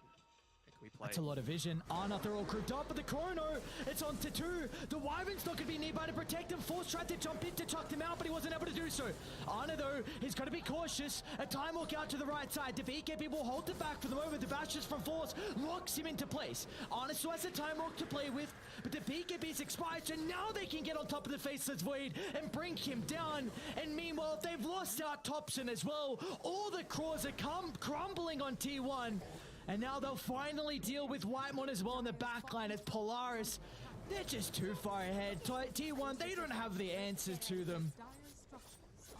And indeed, the legitimate dual core coming through. I suppose T1 have it as well, but in terms of the carry-to-carry matchup, this Naga Siren is just doing so much work.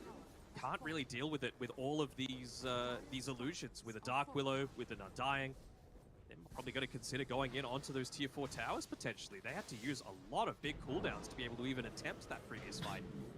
Come here, Black Dragon. Easy 250 gold. Not the Red Eyes Black Dragon. Dyer's bottom barracks. It's an Oh, anime the reference if you second. didn't realize. Dyer's Yeah, I got no clue. I just moved past that. You stick around, Cuckoo, jump in, force Cuckoo. great reactions. He gets the rob. Look at the damage! Oh my lord, this Lena with the MKB completed. Lelouch is just right-clicking them again. Force is on to TOPSON. A Hurricane Pipe will get some distance to Polaris. They don't want to dive out of the tower. Maybe with the song will buy them some time to reset. Force, he'll have to pop. Oh, he didn't jump out. Radiant's That was a bit top The awkward. blink away from the Wyvern meant that it was interrupted. He's still able to get away. That's after a buyback coming through from Cuckoo. So some cooldowns expended, but outpost control obtained. Lanes constantly pushing in. I mean, they're going to use a smoke here, but I wonder if the fact that it's just a Tempest double defending this one is going to reveal anything. Even just getting an illusion rune is Natsumi there. Going to try and block things off, keep the lanes shoved in as much as they can. Scanning. And yep, TOPSON, he's going to need to Nice just scan. address this lane a little bit more. Yep, scan being used too. Look at the illusions. Just almost like a small wall around the triangle. Just protecting Polaris. Waiting for their ultimates to come back. Oh, and now Radiant. Lelouch is very far on the front Frodo. line. Ana's going to be there. Natsumi, he doesn't have the song once again, but the terrorist follow up as well. They might finally be able to kill off the Lena. As Ana secures the first kill, they're even going to look to buy Great back, but what curse. a curse on the back line. Holding 3 into place. It'll buy them time to now to address the Faceless Void issue. They haven't got it on top of TOPSON though. The Arc Warden still playing inside the river, starting to sack up the damage. Lelouch, you gotta be cautious. You just bought back. But a BKB, he can fly himself out to safety, but TOPSON doesn't have the same capability as Natsumi locks onto his target. Can now try and get the ensnare out onto the TPing out Undying, but will just be a little bit too late. And in the end, Polaris, they do find the victory in the skirmish, but it does come at the cost of the Lena buyback. They know exactly where Cuckoo is as well. He's revealing on this bottom side. He walked underneath that observer, but they don't care about no stinking Beastmaster. They just want to go in onto that tier 3 tower. Have to be a little bit careful about ensuring that there's creeps to be able to assist with this push. So yeah, the buyback being expended, they're just going to back off without, I was about to say without too much gained, but I think you're very happy to get a TOPSON buyback out at T1.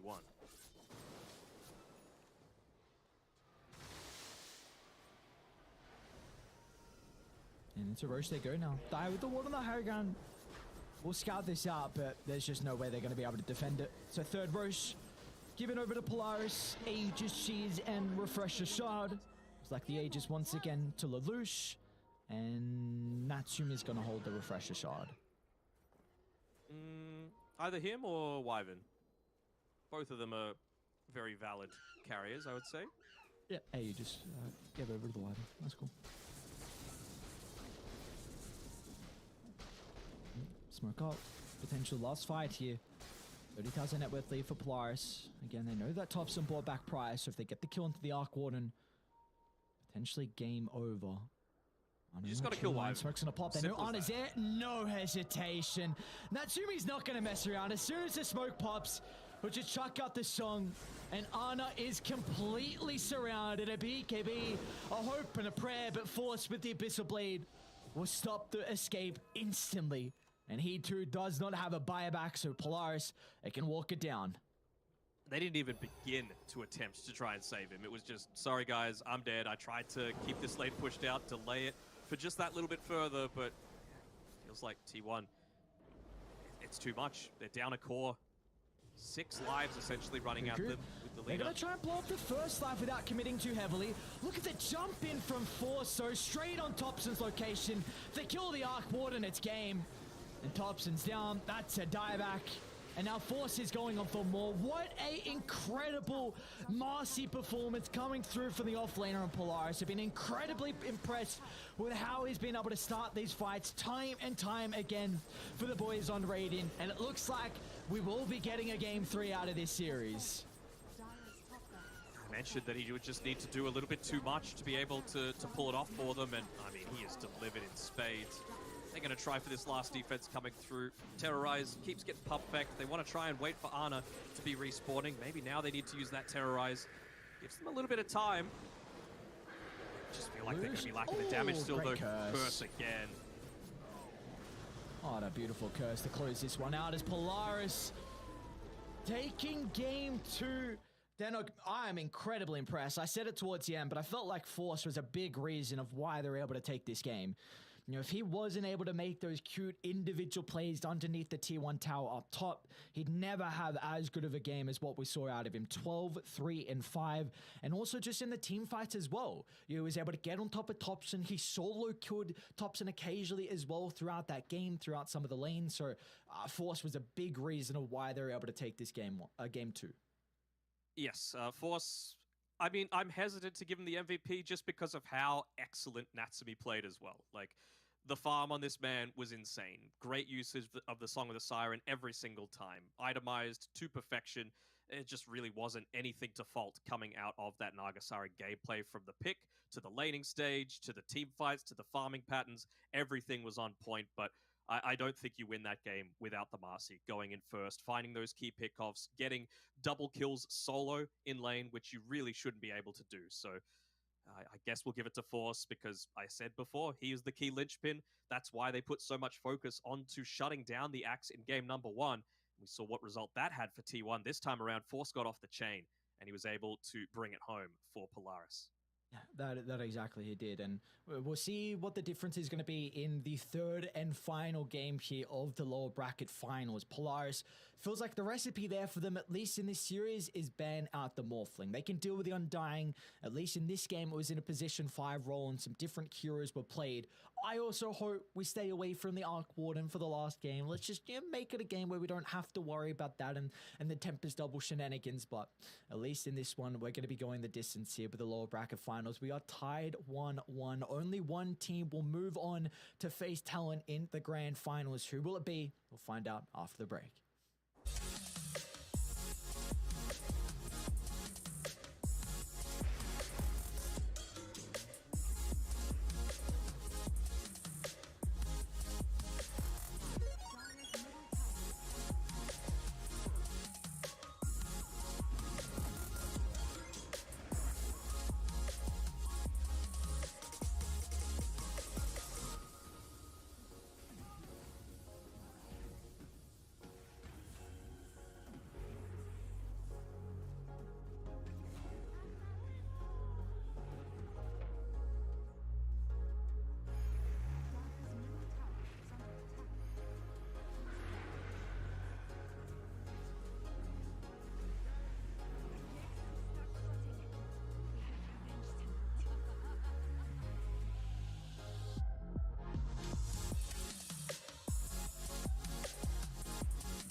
Sports is what we live and breathe. For us, it's more than a game. It's a reality where a group of letters can mean everything. Where runes are collected and Aegis can only be won in battle. Where centaurs can give you a ride. Where the true heroes are those in front of the screen. GG Bet. This is real.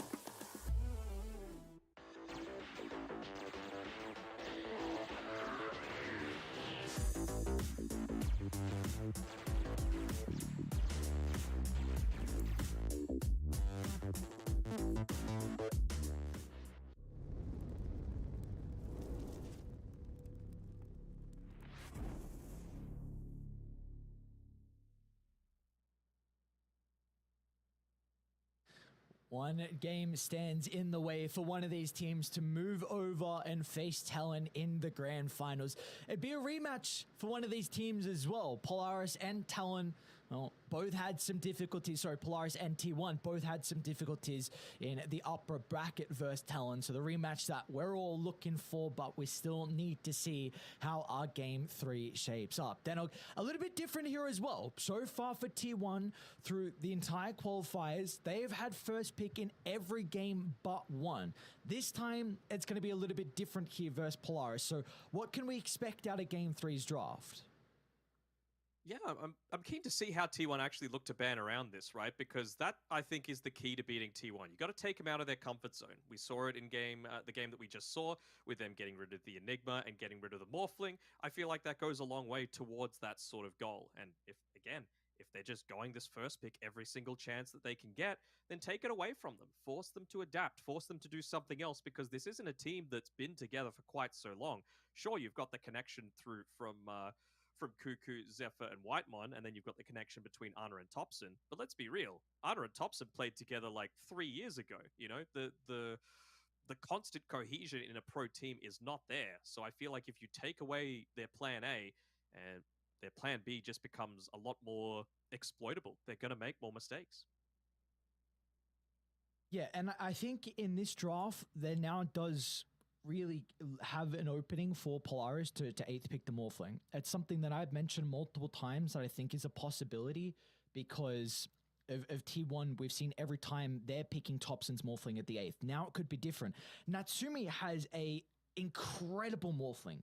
We saw it yesterday in their series versus RSG. He's very, very comfortable in it. You can then protect it with 3 bands. I think there is definitely going to be a consideration here for Polaris if they want to leave the Morphling in the pool and pick it up for themselves at the 8th. Because if they don't, if T1 pick it up at 6 and 7, then they will have an answer pick. And we're going to see it could make it very difficult for TOPSON to play it into like a big counter in the first phase. Absolutely. I'm keen to see what they're able to do. I mean, also, having that first pick also just provides you the potential to pick up, again, one of these busted heroes. We've just seen what Force is able to do when he's able to play the Marcy. So what's going to be let through? Is it going to be the Enigma? Is it going to be the Undying? Is it going to be the Death Prophet? Who knows? There's plenty of options available. Again, I still don't think we've really seen a team go with the let's ban nothing influential and just leave everything out in the open and then see if you can pick up 2 of those busted heroes. So let's see what the change is going to be in the bans as well for T1. It's been the Chen plus Batrider for the entirety of the series so far. And regardless if you leave one of them through. Okay, so Polaris get rid of the Morphling. I'm fine with that as well. We saw them have success with it in game 1. So now there's potential for them to go like Marcy / Undying as their first pick, or Chen or Batrider is going to get let through as well. Yeah, Bat is at the top of my list right now. Lelouch is a great Batrider player. You can even afford to pick it at the first pick. Like, there aren't too many heroes that are going to look to be able to beat it in lane. You can co-op against it. You can even, like, Lina to a lesser extent, Storm, I guess. But just the impact and the damage that you're able to output, it is, again, in my opinion, a top 5 hero right now. I've mentioned my top 3 in the past, but I think it's still top 5. Dude, how's Lelouch sitting like that?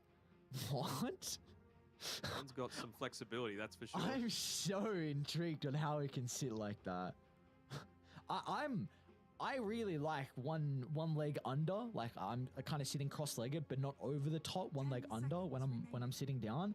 I don't know how the hell he can do that. That doesn't look particularly 5 comfortable. seconds remaining. It's the yoga pose, right? The lotus pose, I think is what that one's called. I don't know, man. I'm actually banning out the Lina themselves. Okay, they're going to go back into the Marcy, but maybe this means that you pick up the Bat Rider for yourselves, right? Lina could just keep those lanes shoved in and makes the life a lot harder for you. I suppose Lelouch played a great Lina in that game as well, and TOPSON just wants to feel like he is the true win condition. Ana, again, we saw him put onto a much more conventional carry, and he wasn't able to truly have success with it. Earthshake could come through, and yeah, there we go. There's that Bat Rider. That's what I'm wanting to see. Although, it's really been Cuckoo Bat Rider most of the time, hasn't it? Yeah, I was just going to say, I'm not sure. I imagine TOPSON's practicing this hero because the Bat Rider is incredibly busted at the moment. So I have to imagine he's got the capability to be able to play it mid. And, well, that's another hero that gets let through the pool, Matt. They get the Enigma in the 8th pick. We were mentioning it multiple times so far through this series. The Force Enigma is something that is very, very scary. And now they can protect it. Bristleback's gone. What else do you need to be considering here for Polaris? I mean, all the way going back to the original Valve Majors back in 2016, you got to get rid of the Ana Alchemist. It's something that he's very comfortable on. So I feel like that's going to be a high priority. Even just the Slark being banned out leads you to think that, right? Just one of those heroes that very tanky just means you've got a lot of those Essence Shift stacks to be able to pick up. That's definitely what they're leaning towards right now. But they're looking not necessarily just for the lane. Of course, the Winter Wyvern decent enough in the lane, but of course that Winter's Curse as a way to be able to disrupt as well. I like that ban too. But yeah, I'd get rid of the Alchemist right now. Also, just in regards to T1's draft, these two heroes are very different than what we've seen prior. Like, this has been a lineup that hasn't put a whole lot of emphasis on team fights or stuns, and they've already really covered that with the Earthshaker and the Bat Rider. So we will definitely have a bit of a different look at T1 in this game. Yeah, absolutely. I mean, I'm still just weighing up like how exactly these lanes are going to go. Are they going to look to try and make any switch-ups happen? Bat Rider into the Enigma isn't that great, so I highly doubt that's going to be the case. And of course, Shaker, in my opinion, a terrible laner. Enigma, one of the best out there, so probably not. I'm just thinking as well, like, how are you actually going to address this Enigma once he's got the BKB available? Like, this is a game where you can look to go into that BKB black hole. Bat Rider can address it. I guess. It is it's a You get the Octarine Aether builder. lens. Yeah, exactly. So you will have ways to be able to deal with the Enigma as the game goes later. So maybe you don't have to particularly worry about that too much. Interesting. Omni Knight's going to get picked up. So what do we make of the Omni Knight pick? There's not the crazy amount to be able to dispel at the moment. No, and it's very passive. That is the biggest thing that I'm looking at, right? Of course, Bat Rider is an active hero, but Shaker and Omni Knight are not. So unless they want to go something like, I don't know, maybe a Terrorblade for the lane, maybe again just that Alchemist and put it onto Ana to be able to carry this game for them. I mean, Omni Knight is very strong. You are probably going to have the Malphus onto you at some stage. You're going to have the slow coming through from the Dispose as well, so just get the Heavenly Grace off. Some pure damage as well against the Eidolons can be quite nice if you just put a few points into the Purification. Even just the Guardian Angel, right, from the Black Hole helps a little. Do we have to be considering like a Nullify builder on Polaris, or is there some hero that could have a Dispel to kind of deal with the Omni Knight? Trying to think of who. Can you Doom this game and just look to go the Purge creep? Probably not. Who would even play it? I guess Natsumi is capable. He's done it in the past. But, I mean, is it a Slux band? Okay. Who else we got? Aren't really many other ones out there, are there, that are still available? I guess the Invoker? I'm concerned on the bat. matchup into the bat. Yeah, that's my concern. And I think T1 with the Earthshaker +1 can dive the tower. So they'll go okay. And that's a pretty nice saving support versus the Bat Rider, and they'll also pick the Pangler as well. This is a Lelouch specialty. A big reason of why they got off to such a hot start in 2-2, almost making it to the Stockholm Major off the back of Lelouch's Pangler. He plays this incredibly well. I'm really going to be looking to see the Pango making that rotation towards the Enigma's lane up top around that timing that he gets the Rolling Thunder. You if you can maybe level 7, just so Enigma's got that level 5, 3 points into the Eidolons, because Omni, Shaker really can't do anything to be able to deal with all of this this damage coming through and the potential for taking that tower. Can we be considering about a Bloodseeker here for Ana, or do you want kind of like a strength carry to get effectiveness out of the Heavenly Grace on the Omni Knight for a lot of the bonus damage? Still kind of want the Alk, man. I think it'd be pretty decent. Yeah, it's still Although in the with the pool. Shadow Demon, it kind of dissuades that, because if you're going into the Radiance, I guess you could just press the hotkey and then the disruption illusions don't actually have the Radiance buff to them. But I don't know. It still feels strong enough for me. It's going to be good against the Enigma. It's going to be able to buy a Blink Dagger and go on to the Shadow Demon on the back lines. Omni Knight is a decent enough pairing with it. And I feel like they're lacking a little bit of damage right now on Polaris to be able to deal with it. It's not like the Shadow Demon has Soul Catcher anymore, right? It's the Disseminate now, so it's not like that big burst of damage coming through initially. Radiant team ban. Templar assassin. Don't know how I feel about that, actually. I mean, What are we worried about? a lot of people pick Enigma as a response to the Templar Assassin, just because you're able to get the Midnight Pulse going for the damage over time, even just the Malefice ticks. It's not really easy to get the Psyblades going. Like, I know it's still physical damage, but are they considering running this as like a TA mid, maybe, into the Pangolier, and then having Bat Rider in the offlane? 10 seconds remaining.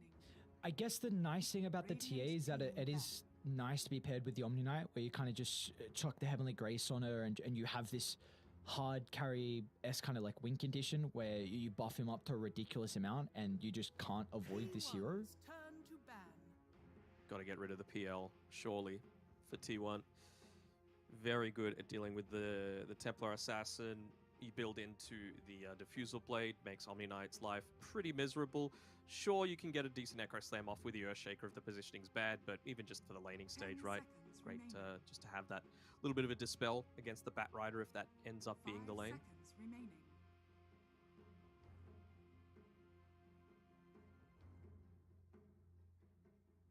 I'm trying to see what... You can go back into this Doom position one like you're mentioning if you want to for Polaris. A little bit of damage over time. You will be able to deal with the... Because I really feel like T1 are going to try and put a lot into this Templar Assassin, where you just chuck everything on him with the Omni Knight buffs, and again, he's going to be on the front line. And Doom is a very good anti-carry. They didn't ban up the PL. Okay, so you mentioned they had to ban it. They didn't ban it, so there's the instant PL pick. I kind of didn't click that. So It was a Medusa that got banned out. So. Yeah. I mean, do they Alchemist now into this? It still hasn't been banned out. Against the PL, it's not terrible. 10 seconds And remaining. you just go this really greedy dual core. I mean, the thing is, the lane, 5 again, seconds Shaker lane, remaining. terrible against the Phantom Lancer. So you're not exactly putting a ton of pressure on in the laning stage. So the Bat Rider, you could run... would you run it off lane? I mean, I feel like you kind of have to if you're going down this Alchemist route that I'm talking. What do you do against this? And another option is maybe... We've seen Ursa as a way to be able to go against the Phantom Lancer with the change to the Earthshock, I want to say, level 15 talent. You can see which PL's real. Now select Just go the Zeus Zeus. instead. I don't hate this either. TOPSON Zeus, huh?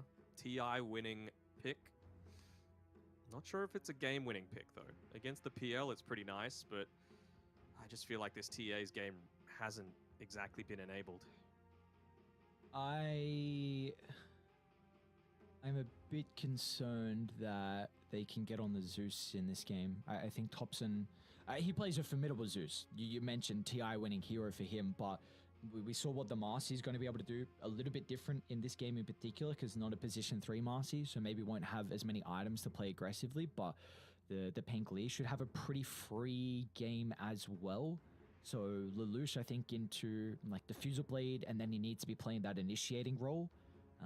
You need to get on top of the Zeus, because that is the way they're going to be able to deal with the Phantom Lancer, and even getting on top of the Omni Knight as well. So I think if Lelouch and Marcy are going to be able to fill that role to get onto TOPSON to disrupt the Zeus throughout the fights, then Polaris should be pretty comfortable with taking it. But there's also a window here where if the lanes go really poorly for Polaris, they could just have a lot of issues with making plays across the map, and all of a sudden T1 they get first Roche and they just start running down objectives. think the lanes are going to go poorly, though? No, I think PL's got a winning matchup versus the Batrider. Pretty much anyone farms, like trades farm versus the Zeus, so that's Pengo's going to get a very good timing out of the Diffuser Blade. And I think the Enigma is going to be fine as well in the Templar Assassin lane. I do think Arna's going to be able to farm, but I don't think they're going to stop Force from getting his item. So no, I think Polaris will have a very fine time in these lanes. Yep, I am in complete agreement with you. So I've been wrong with my last ditch prediction every single time. So for T1 fans, you are going to be very happy that I think Polaris is going to win this one. Yeah. I know you often like to look at the lanes in particular. Like if it's a very, very close draft, you like to look at the lanes and say, right, if one team's got an advantage in multiple lanes, they're I might just give them the slight advantage here in this game. Is that something we're doing here? Do you feel like that's why you're just giving a bit of an edge to Polaris because of how the lanes are looking for them? No, not necessarily. I mean, I feel like the PL is great carry-to-carry matchup against the TA. You can't deal with all the illusions all at once, and it's very clear that the main priority for Polaris is going to be find that Zeus, because if you do, then realistically, there's nothing that can deal with this PL. Natsumi is set up to just have another game where he pops off. So there's that. You also have Earthshaker and an Omni Knight, which do basically nothing against the push coming through from TikTok. From the Enigma and the Eidolons. So I think Whitemon needs to play this lane incredibly well if they're going to stand any chance in T1. The battle begins. I mean, he did in game 1. I think he was the carry, the true carry in game number 1 with his Dazzle. Really winning them the game, stopping that Axe Skywrath combination from blowing up both Cuckoo and TOPSON.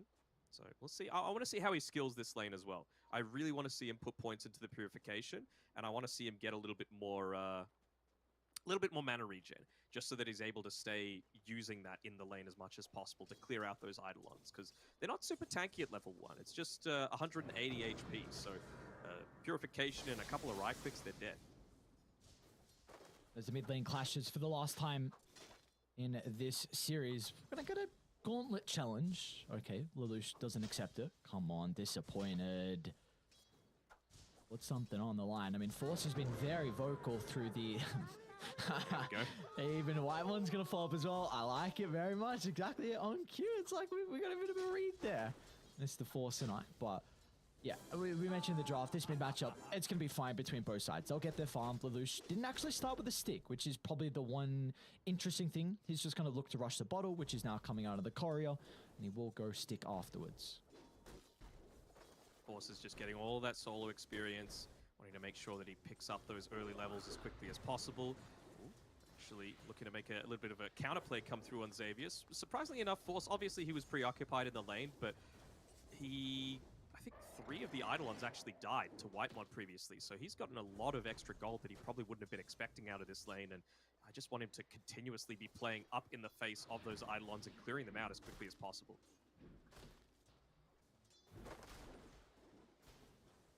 And with our other side lane, like we were mentioning, that PL is going to have a very good time versus the Batrider. What are we expecting that T1 can do to maybe offset this? Do they need to just play and avoid the lane, just kind of drag and not have this natural setup, or is that maybe not the play here? Well, I think it's actually a little bit different now that the sticky napalm does damage, so it's not necessarily like the harassment coming through onto Natsumi, it's more about just the farm trade. So I think Cuckoo's actually going to get a really good amount of farm in this lane because, I just saw him use a sticky napalm that had already 4 stacks onto the range creep, and it did about, 60 damage just on its own. So it's really easy now to be able to get these last hits and not necessarily rely purely on the Earthshaker to be able to do that. Top side, Ana is actually getting focused down here, and there we go. The strong lane, as soon as they hit level 2, are able to go for these kills, and we've even just leveled up on Xavius as well. That's scary, because now with that extra point in the Eidolon, I see Lelouch is playing around with TOPSON at the moment. It's going to be another lane that both these heroes will have a lot of reliance on the power runes. Lelouch in particular, maybe to make some rotations. TOPSON, Regen and Arcane to help out. Even a Haste maybe just to think about rotating. But once he gets level 6, definitely the side lanes do have to be a little bit wary of that burst potential. Ana has to be very careful here. I mean, he could just get jumped in on, but maybe just wanting a few more a bit of a longer duration on the Eidolons to be able to make that play. They're trying to kill Xavius now with this small window that you don't have the Eidolons off cooldown. He's going to need a little bit more mana just to be able to summon the demonic conversions. Xavius positioned himself really well to be able to block up that small camp to make sure that the lane stays in this super dangerous position for Ana. Might look to go for it here. Just keeps denying out that range creep. Just got to keep microing though to make sure that you're not giving up these Eidolons for free.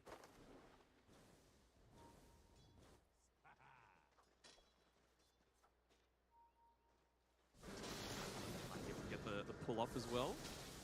Will this make the lane a bit safer? Oh, doesn't quite get it. So a bit of a mistake coming through, although Lelouch, he's getting chased down here at Zephyr. Is going to join TOPSON in the mid lane, but looks like they've at least secured the top water rune for Lelouch. Yeah, he was doing a really good job from Zephyr. Even I believe he unblocked the Ancients and how he can make some stacks here for the TA. Probably the Bat Rider first.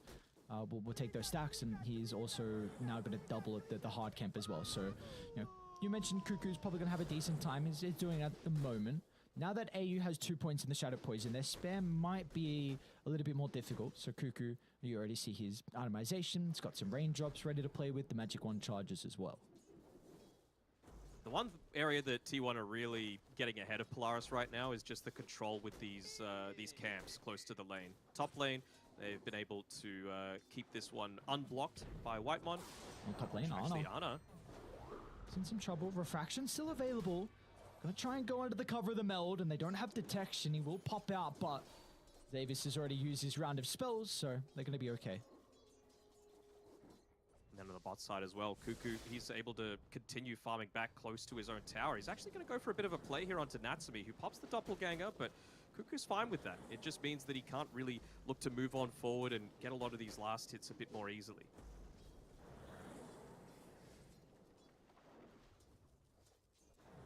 This wave is going to give TOPSON his level 6 though, so even Lelouch has his own, so TOPSON's going to be pretty cautious. Of course, can play around with a heavily jump. As long as Lelouch has a wall to bounce back on, could have some threat, but TOPSON having that Thunder God's Wrath now could open up the kill. See, they were trying onto Natsumi bottom, but a nice doppelganger when Zephyr was charging up the fissure. I think that was just bait from Zephyr. He wants him to bait out the usage of all this mana, just so that you could look to make those plays onto him with the Thunder God's Wrath. They forced out the heavily jump, but they're going to be fine. Now they can turn it back around with Whitemon's TP. They'll chase down Xavius. He'll take away the Vision Rune at least. And TOPSON's out of mana, so they won't even get the kill. Very nicely done. They kind of bait the TP from Whitemon. I guess it is a Rolling Thunder expender from Lelouch, which early on is like 90%. Oh, no. Oh, no, he went out of the meld. He went out of the meld. He was there. He wasn't under the cover of a sentry ward, and he just right-clicked someone. Oh, no. You can't be giving up kills like that in this lane that's already so difficult for you. Bottom lane. Bottom lane so well. Have they done the damage to get the Thunder Gods out? They're lacking the mana at the moment from the Zeus. So Natsumi will be fine. Went into the strength towards, had enough time for the magic. He might be able to kill off Cuckoo. Up to 4 stacks. Zephyr's going to hold him back at the moment. Nice sidestep from Cuckoo. Now they can go back in because Cuckoo himself is finding some sticky napalm stack. It's a very interesting lane we have down bottom. Just, you know, both the Shadow Demon and the Bat Rider wanting to play their distance, just to spam out the abilities, but this time it's going to be Cuckoo that comes out on top. It's all about playing around those cooldowns, right? Making sure that Cuckoo's got the Firefly available, playing around that doppelganger. Natsumi actually getting backed up a little bit here by Xavius, and it's a big rotation unless Zephyr's able to get a great Fissure off. Perfectly done. Lelouch, another kind of movement out of Polaris that's going to be stopped here. So they're going to bring another member down, maybe to refill the bottle. Yeah, Lelouch is trying to give over the remaining sips to Natsumi. And AU will refill now the bottle once again from Lelouch. But this is meaning that no one is farming the mid wave. No one's farming mid, but I think they're still very satisfied with the current state of this game. Force is 2 levels ahead of Ana right now, sitting at the very top of the net worth charts, and he's not looking like stopping. They're just looking to group up around this Vlad's, looking to potentially go into the full Wraith Pact as that first item, because they have plenty of ways to be able to interrupt the black hole for now. It's all about the push. That's what you need. Both of the Rivers runes going to be in some trouble. Xavius up top will go down with the Thunder God's Wrath, and meanwhile to the bottom one, Lelouch this time will convert with the use of the Rolling Thunder. Now they're either going to look to try and take a stack where it's just a double stack of the hard camp, nothing too crazy, but it will definitely slow down the farm from T1. Yeah, every little bit helps for sure. TOPSON, he's going to walk on in and see that, well, his precious stacks are gone, although Cuckoo doesn't really have the movement speed to be able to catch up to them just yet. Could pop the Firefly if he wants that little bit of extra movement speed, but some of these rotations coming through, I mean, Shaker, well, he's all the way back in base and can't actually TP out because he tried to escape previously. I'm not sure if Ana wants to come up here and stop this push. He goes just one step too far. Xavius just disposes it back into all those Eidolons, and he goes down again. And this time they've got the detection. Well, this is really important now for T1. They get a double stack, another stack, I should say, at the Ancients. Actually, never mind. The Thunderhide didn't, for some reason, aggro to Whitemon. But they get a second D-Ward, which means that Polaris now, they definitely had a lineup to be able to invade the jungle. We just saw it prior, but they needed the vision to play with. So now that T1 have safely secured their triangle, the Batrider can go back. Cuckoo maybe trying to get an early blink, or you can give the farm to Ana because he's very much struggling off the back of the lane. Yeah, it's very important. I mean, anytime that you see a TA, you need to give him the farm. Like, TOPSON, obviously you can't exactly play aggressively as a Zeus, especially with that Thunder God's Wrath not available. Not even in a state to have the lightning bolts available for some of these D-wards, but he's making a lot of these aggressive plays to be able to find someone, get any sort of pick off, but who exactly feels killable at this stage? Really, only AU, to be honest, and, well, he's actually making some of his own stacks. It doesn't seem like they're going to be able to blow anyone up unless it's like a blink in Lasso, or like you said, maybe Cuckoo finds AU alone or another hero as well. So maybe just farming the moment for T1, because they will have a very, very strong 20-minute timing kind of push back because of how slow Ana's been farming at the moment. But he's got the Bassi tread, so he'll be able to keep up the mana inside the jungle. So plenty uses refraction to be able to buff up his farm. We're really just looking at him. We've got a 10.5-minute Wraith Pact coming out here for oh my Force. lord. Like, he is actually having such a bonkers game where you're not even going to have full value coming out of this Batrider, right? He is the one that's doing the majority of the initial damage coming through. Like I was saying before, Omni Knight doesn't do it. Earthshaker doesn't do it until he's able to get into the Aghanim Shard.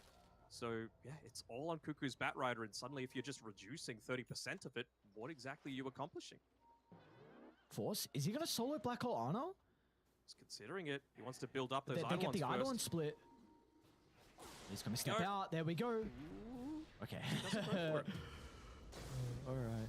I guess he, on top of Xavier, still see 3 other tier 1 heroes, so maybe he felt like it was going to be a bit too difficult for him to find the Black Hole with Zephyr nearby to cancel that. So TOPSON gets a much needed kill. He's up to 2 kills of the game and very close to the Kaya for the Zeus. And I wonder what the build is going to be for TOPSON in this game. You know, we've seen a lot of the Kaya into the Aghanim Shard, back into the Kaya and Sunj. And then kind of from there, the Scepter kind of afterwards as well.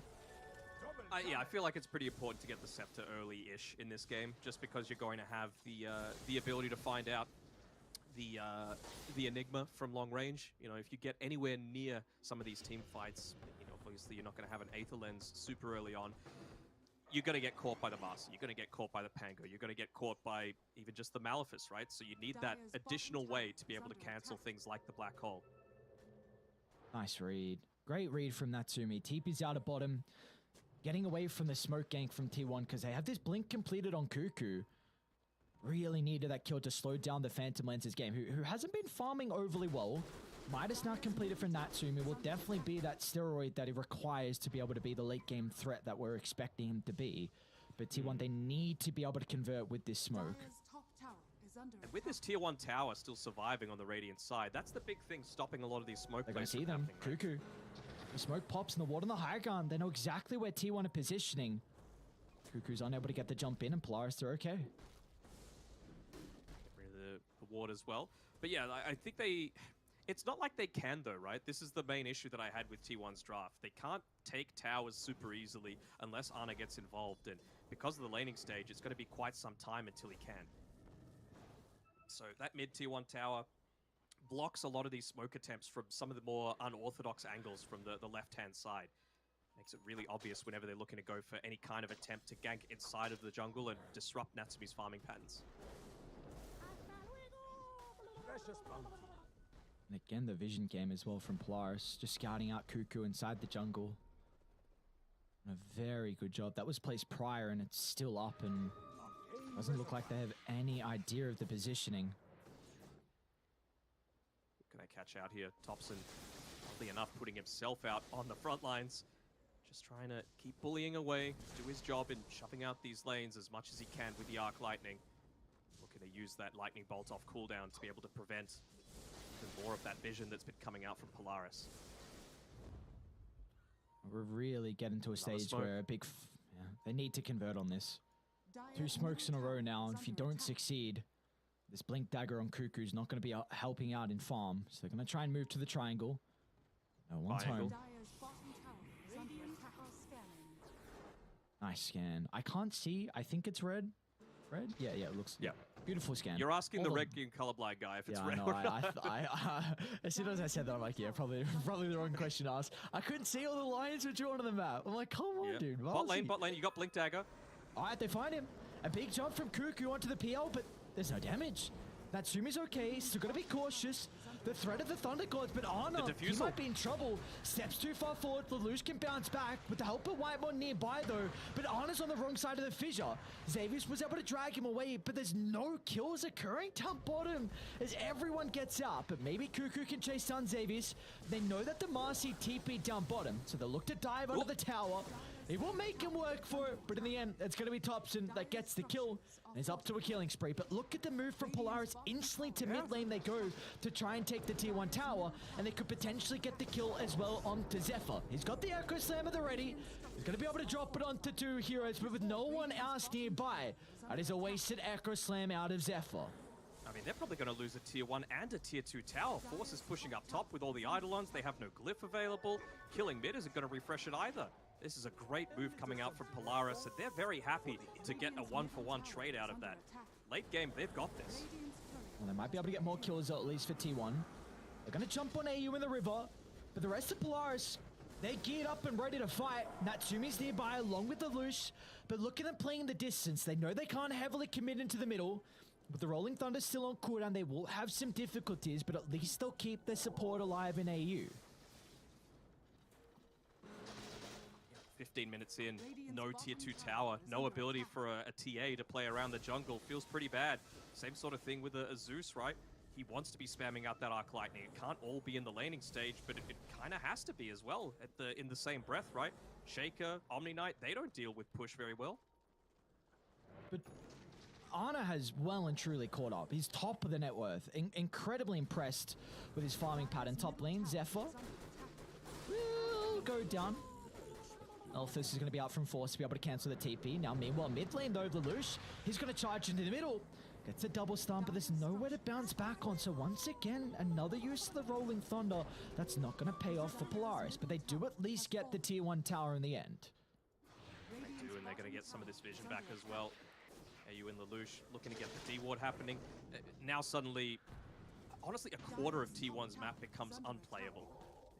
Just this area around the jungle, you've got probably a little bit more potential to be taking Roshan. It's all on the back of Ana if they're going to get any kind of Roche plays happening for T1. And you've got the Wraith Pact, you've got the Pango, the sidekick as well that's going to be assisting Polaris with taking that. And they're on Radiant. So really feels like they're just wanting to set themselves up around there. Xavius just playing around the bottom side of the map, the more dangerous farm, but he's tanky enough that if you're committing to kill him, it's going to need to be multiple heroes. And oh, there's that Blink Dagger.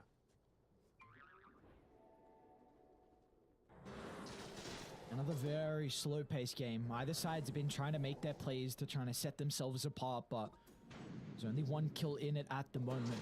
For Polaris, they've been able to edge out a pretty big lead early on in regards to the net worth, 3,000. But they are getting close to their item timings. Deso just completed on Ana. Still going to be quite some time away from Cuckoo's BKB. We do see the other items though. We didn't, Zephyr with the Ag Shard. So they are definitely in a position where T1 can take a fight. But it feels like it has to just be the perfect jump. And who do they need to bring down on T1? Who do they have to kill to kind of enable these team fights throughout the early game? Who did T1 need to focus? Yes, yes. Probably the Enigma, to be honest. Like, if you could get him before the Wraith Pack's there, then, you know, you're not dropping the Midnight Pulse. It means that the TA can stand and fight a little bit more without worrying as much about the refraction charges. But, I mean, I guess you're into an Unleash, you're into a Swashbuckle, you're into PL and all the illusions. So, I mean, it's kind of getting to the stage where there isn't exactly an ideal target. And whichever target you find, it's going to take a big cooldown to be able to kill them, right? Probably the lasso. This was the big thing that had me leaning towards Polaris's draft as the stronger of the two, because Earthshaker, Omni, they don't do that job at all.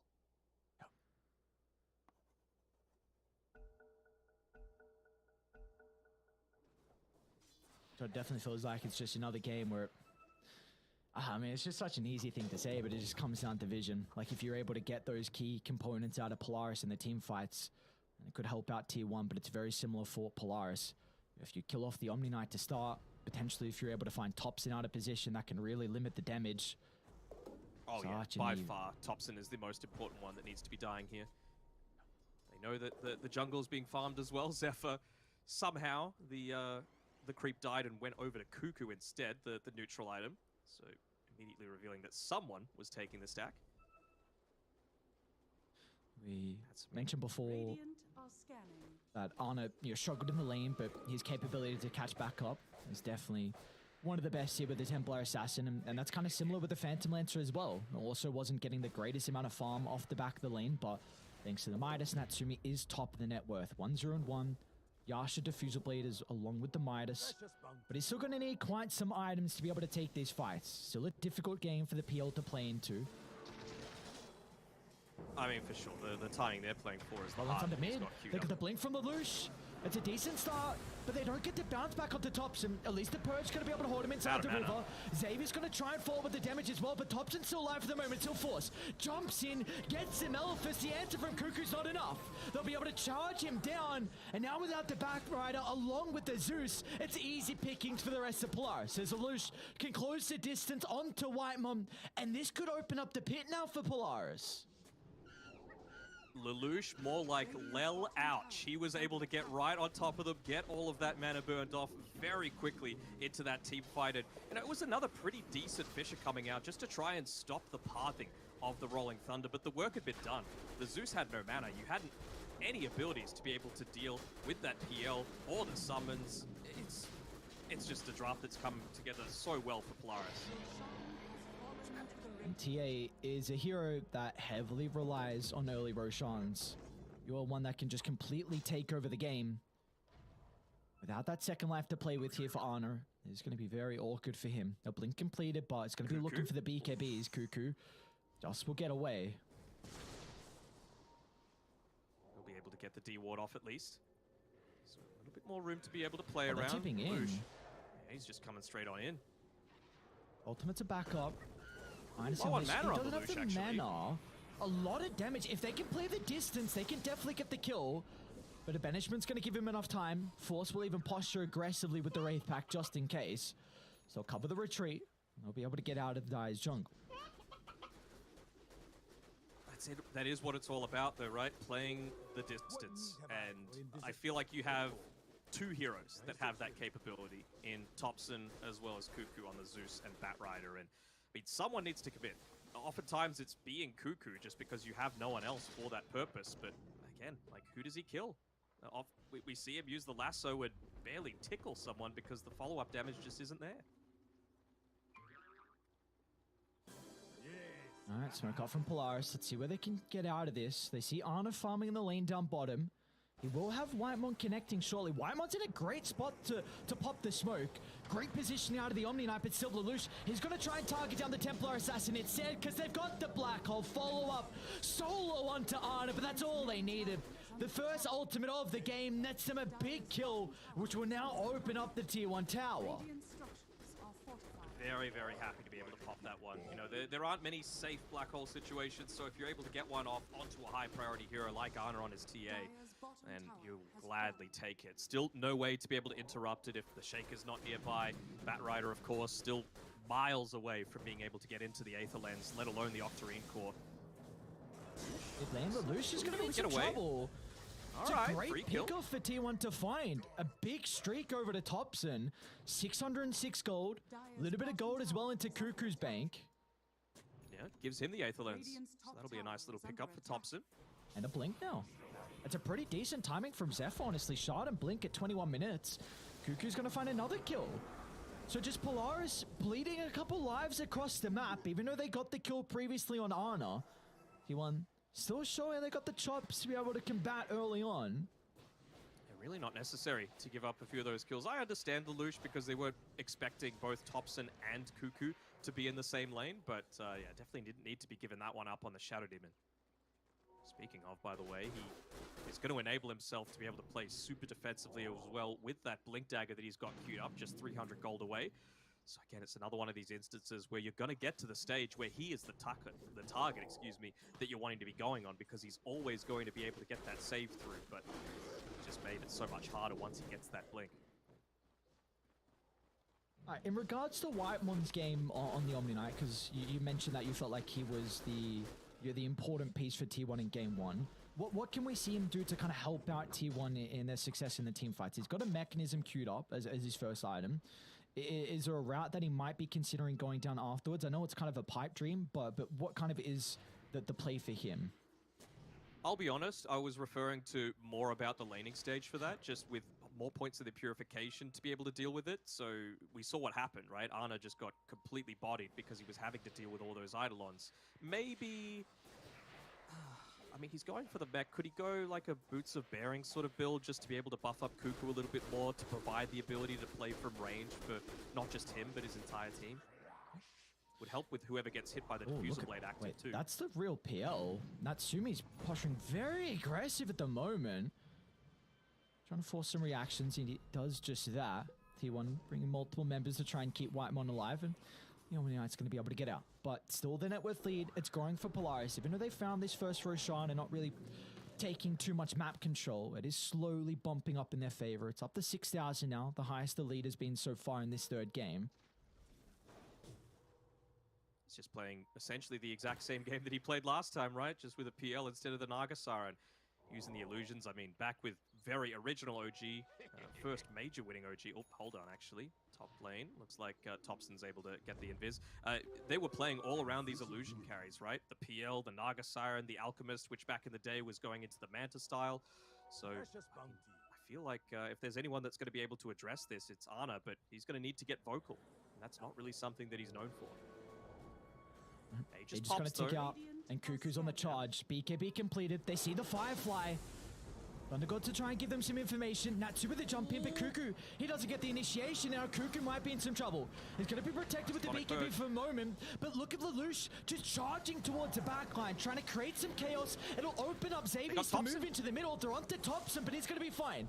A Guardian Angel buying some time so TOPSON can reposition. They'll kill off Xavius. Meanwhile, Cuckoo's stuck on the high ground, but it looks like the Batrider here too will be fine as well. A great fight from T1. They only get the kill. Okay, well, Cuckoo goes down as well. But I'm quite impressed with T1 and how they're able to delve the split away from that team fight. You're playing with the vision of the higher ground, even though in the end they kind of lose out in the trade.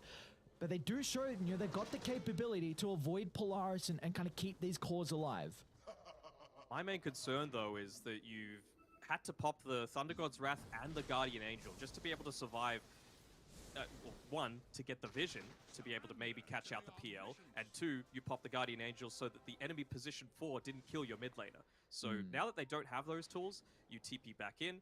Lelouch, 10 seconds away from the Rolling Thunder. He's got the completed Aeon Disc if he wants as well. So this feels like it's in a really good spot for Polaris to look to make an aggressive play. And with this lane just pushing in with the Eidolons, they're going to be in a really good spot to be able to do so. There we go. Go for it. Only one not in this smoke is Natsumi, just playing around the top side. And that's the lane that's the most pushed out. So if they take a successful team fight, if they're able to find a pick-off, then they can quickly converge onto that mid lane or potentially even like push high ground a little bit. And oh man, he's got the heart too. They know they're much smoke. tankier now. Lelouch picked up a DD under the cover of the smoke, and there was a trap there. So T1 ping it out. They're going to back up safely. You just mentioned as well what the position 4 in Polaris is able to do in the team fights, and you take a look at the next item from Xavius. We see a lot of kind of the BKB into the Basher. afterwards, but this time it's actually going to be the nullifier to look to He's address going the Omni Knight. nullifier. I like it, Goddamn. honestly, because it's going to be really nice versus Zeus as well, because more than likely late game Zeus will be considering an Aeon disc position. Aeon discs, 4 staffs, all that. Xavius, if he drops a Not ward, useful they're going to see a anymore. lot of heroes on T1. The trap again, a lot of information that Arn has been able to provide them. They back off immediately to the only place they feel safe. It wasn't actually safe on Division, but they look to de-ward that on Cuckoo. Really does feel like these TA traps are providing so much information. Has Arna gotten into the Aghanim Shard yet? No, not quite. So that might be a difference maker. Another smoke. Dyer's That's 3 smokes in a row for Polaris. They sense an opening. Of course, Enigma with BKB. Unless Cuckoo uses the lasso, then this is just a guaranteed free kill onto anyone in the fight. But 3 smokes, if they don't get anything out of this, will really open up T1 to maybe play aggressive now on the map. Potentially, it's a really long Roche respawn as well. So again, they want to get a pick off because they know that this is their strong timing. T1 realize that, so they're playing uber defensively. So it's good play on both sides, but like you mentioned, it does open up a small window for T1. However, Polaris are happy with going late. It's an Enigma and a Phantom Lancer who's in an advantageous core-to-core matchup. So things are just going to get easier. We mentioned before Xavius on his Marcy. Getting into that nullifier is just huge, right? Position 4 with a nullifier, kind of nuts if you're able to get to that stages, and it never really feels like the Omni Knight is going to have that same level of impact. Maybe the Shaker. Zephyr's been playing pretty well. T1 at least, they have been able to de-ward both the observers that were placed on the cliff, kind of with the top power rune and the bottom power rune, so this will give them a bit more of a... Oh, look at the jumping. Cuckoo onto the Marcy in the mid lane. The Lucius instantly going to be able to follow in pursuit. Trying to charge down Topson with the Diffusal slow. You're able to close the distance, but Whitemon's going to Nice protect him Zephyr. and the Fissure as well. Once again, the T1 supports are doing a really good job to cover the retreat whenever the Rolling Thunder is used. Scanning. It was always this duo within SCA for at least 2 years. They were the best support duo out there, and well, clearly showing why. Just their positioning always on point, spell usage, recognition of where's safe to play on the map, and well, I feel like they're not going to feel too confident in going forward now because that BKB Black Hole Disruptor in the Flaming Lasso, it's not available Look at this anymore for observer 70 ward. seconds. It's giving them so much information. They're going to be cautious, T1. Natsumi's going to charge forward, but the traps again. Giving T1 that opportunity to be able to reposition. Ana's considering about beating back onto the Phantom Lancer, but is very hesitant with his own positioning. He bought the shard on Ana as well, so he's going to have that little bit of silence to be able to stop, for example, the Shadow Demon for going for the saves.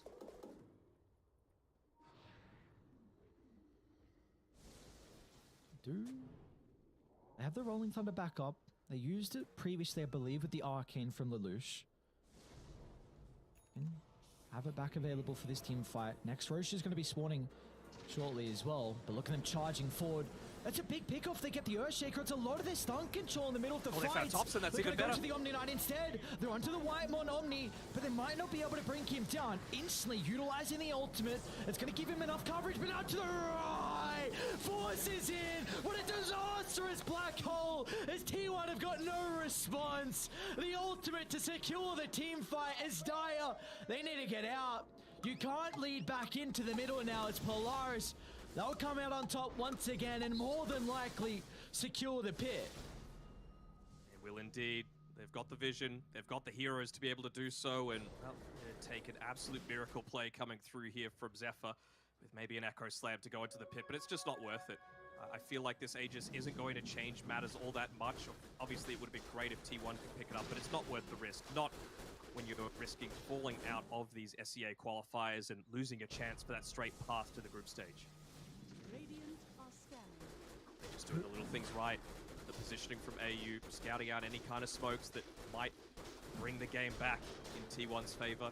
The Aeon disc purchase coming out from Lelouch, making him survive during the middle of that team fight. He went onto the backlines and Mid lane. Ana, he was pretty good with the right Onto clicks. Marcy. Kuku's going to get the jump as well to the Shadow Deer, but now Natsumi's shown up. A great lead from TOPSON up to the high ground. The Zoo's going to be able to reposition. Cuckoo protected for the moment with the BKB as well, but he's got some difficulties with escaping because as soon as the BKB expires, they'll close the distance and secure the kill. But Ana up to the north is having a free fight for the moment. Zephyr's going to step in with the Echo Slam as well, but there's no damage follow-up. As Polaris once again doing an incredible job thanks to the banishment from AU, buying them enough time to retreat. They're so low as well. They all get away on barely anything. Xavius, he did have to use the buyback, but again, it's another kill that you're able to claim onto this Bat Rider. More scaling that's going to be coming through. I mean, PL, level 21. Thanks for a little bit of Phantom Rush range. He can look to play from afar. It's really... Obviously, they've got the capabilities to deal with it with the Zeus. You know, TOPSON, he's level 18 now, so that's nice. Getting them a little bit lower cooldown on the Thunder Gods and the bonus damage coming through too. But if you're revealing yourself to be able to clear these PL illusions, then you just open yourself up to get jumped on. Here's the BKB on TOPSON. He's tired of getting mana burned. He's tired of getting chain stunned with this Rolling Thunder.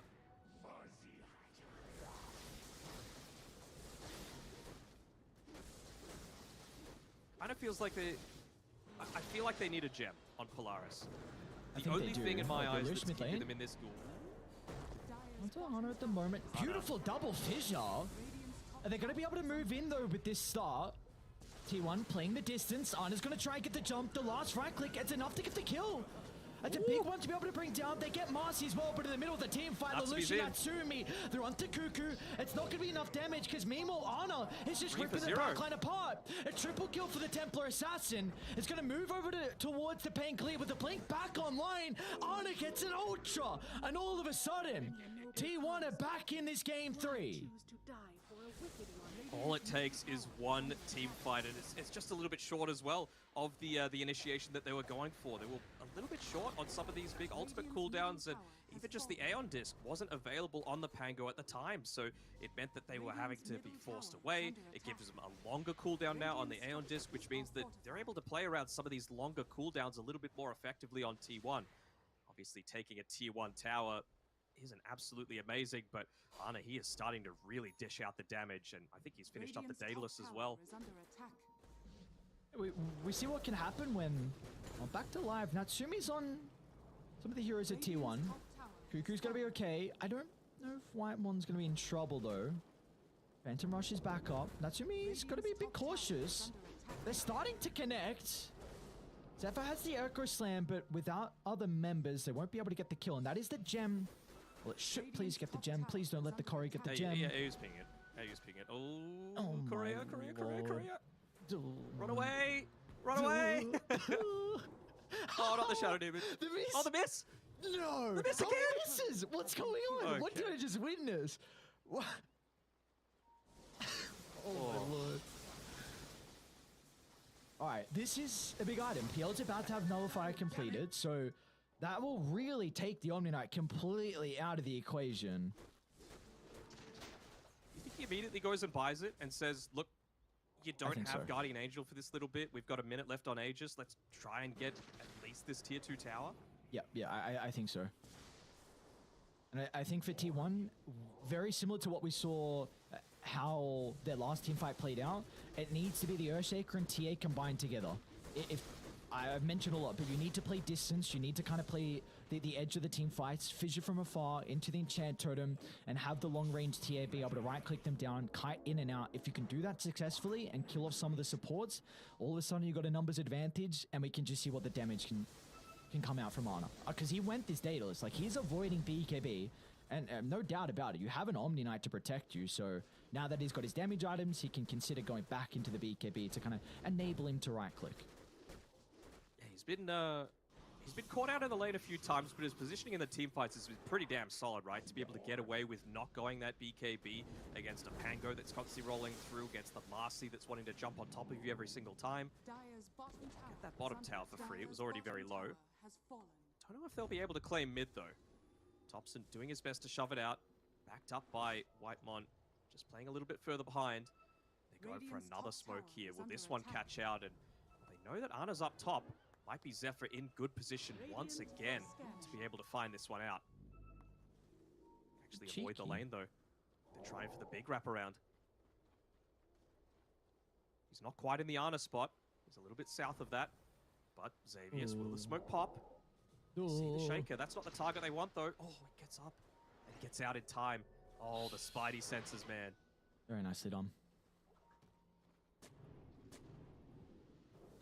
Very nicely done indeed. T1.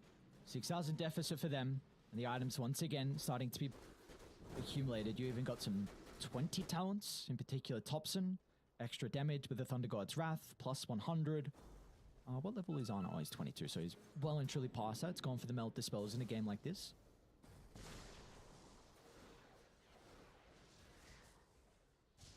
Tense, isn't it? Oh, very tense, with so much on the line as well. We've mentioned time and time again, but the last chance qualifiers are going to be an absolute bloodbath.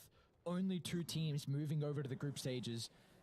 And both T1 and Polaris want that opportunity to face talent in the grand finals. Making it to the groups would mean so much for these teams. They don't just want to be in the last chance qualifiers. They want to be battling it out at the TI venue. They know there's smokes happening. They saw TOPSON using the Chain Lightning in the laning stage. They want to find this backline. If they could get Force, that would be enormous. He doesn't quite yet have the A on disc, so he's immediately booking it to the rest of his team and the safety of AU. They're going to see Xavius, the only target they've seen at the moment. It looks like T1. I like the call. Yeah. Just like, no, we're not going to take a fight where we know Polaris have been able to set up a formation and drop some wards down. We'll force them to come to us, but kind of the issue with that is top is getting shoved out, so someone might have to show. I was thinking maybe Force might have summoned Cuckoo just stole a Spell Prism. That's a pretty big item, man. Was it stolen? Yeah. Oh, it was. Yeah. Instantly just runs over to TOPSON, gives him the Spell Prism. A little bit of a laugh as well. All right. I want to see if they get a telescope as well on T1's side. They got one on Polaris, but he wasn't really lucky on Ana with some of his neutral items. Like now, the Mindbreaker, the Titan Sliver there, of course, totally fine. But he just wants that little bit of extra attack range, right? From either the Grove Bow or the Enchanted Quiver. Just so that he could be a little bit, again, more playing the backlines, playing around the fact that up until now, he hasn't had the BKB, but I guess now that he's picked it up, he feels a little bit more capable of being able to man up and take these team fights.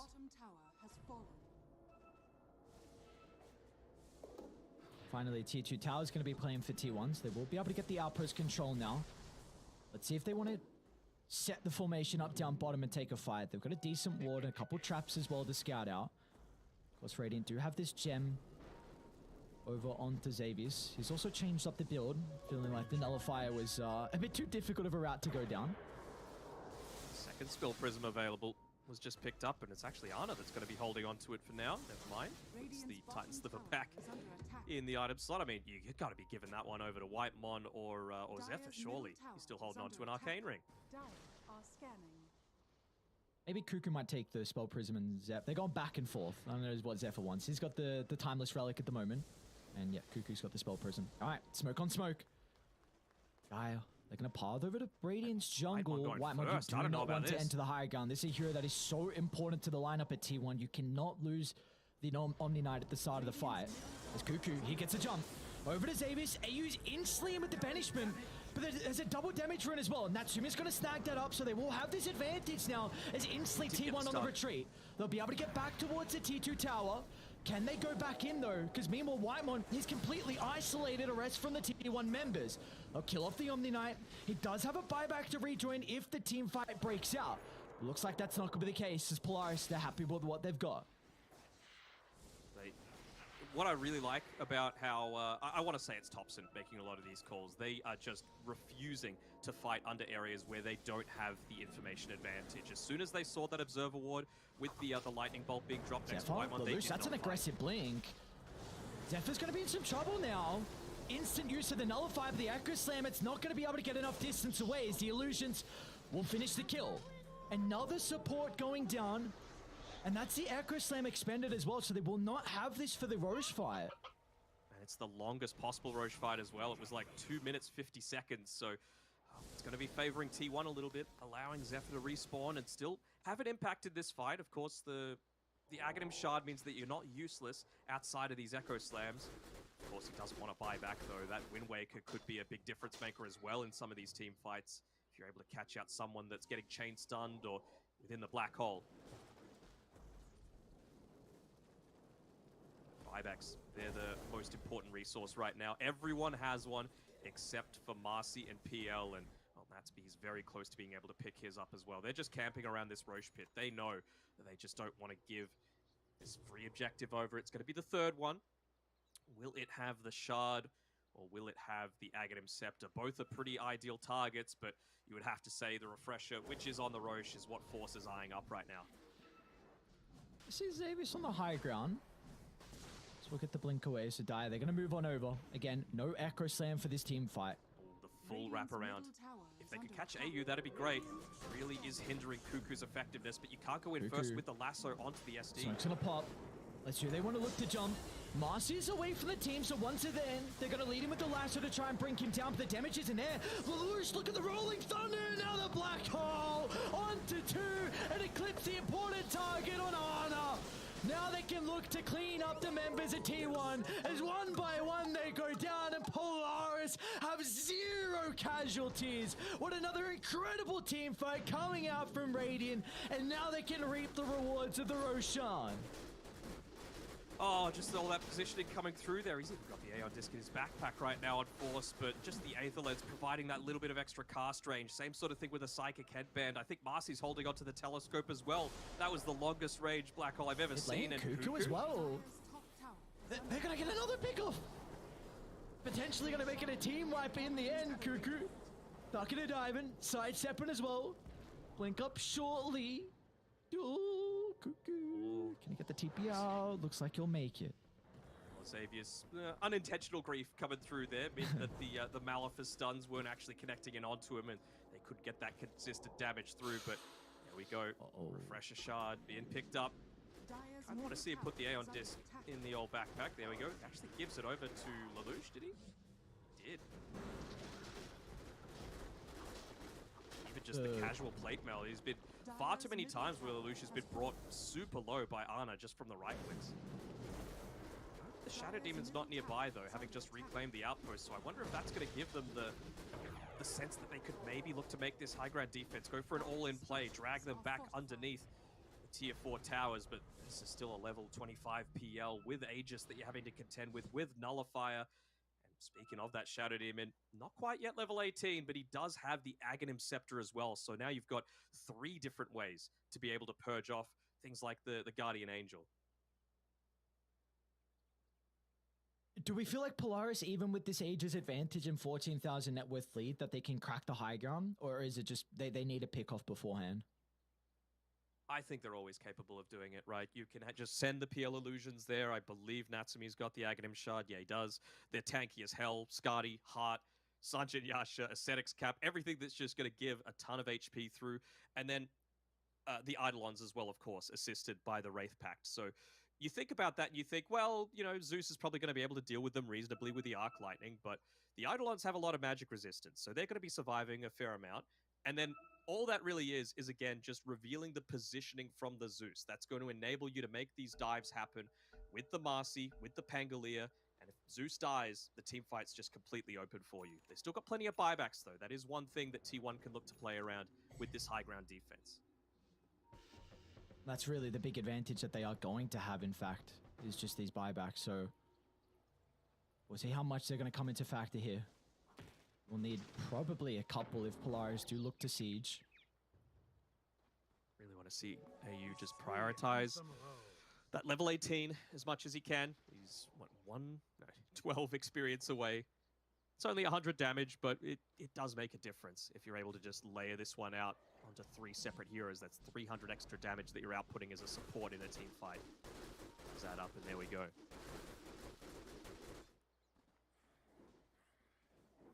It'll be very difficult for T1 to be able to exit the base. Or this far behind. Maybe you're looking to try and give as much experience as you can over to Ana. Closing on level 25, so probably the refraction instances that we're going to see come out for the PL might consider the bash. Could be an answer to the black hole if he's not caught. Does have a decent amount of range, but maybe with the nerf, the refraction instance at 25, we might see a little bit more of the meld hit bash, but it's pretty much always been the left talent. Feels like he's been getting caught pretty consistently though, and that's not even a slide on him. You know, he has to go in. He needs to be that damage coming through, but Force, he's just using all the tools that Polaris have at their disposal to create havoc, create chaos. I mean, look at what you've got coming in. A level 25 PL with Aegis, all these illusions. You've got a Rolling Thunder coming through. You've got a Marcy jumping in on top of everyone. You have to deal with them, and the second you forget about them, that's when Enigma really starts to show his worth. And up top, Zephyr trying to cut this lane as much as he can, but Lelouch knows. Oh, no. He actually gets the Stormcrafter. The damage disabling. Is he going to get the blink away? Oh, the swashbuckle in the nick of time, and now Lelouch. No way. Oh, on the other way, the U-turn, back he goes, and will end up getting the kill. Very nicely done. All right. Pick up onto the Earthshaker and into the top lane, getting shoved out. And I love what Polaris are doing as well. They're making sure they stay by the bottom triangle so that T1 can't even shove out bottom. Oh my lord, Arna. Way too close. Quick fingers, man. He's been around for a while, but he's still got them zoomer fingers on Arna.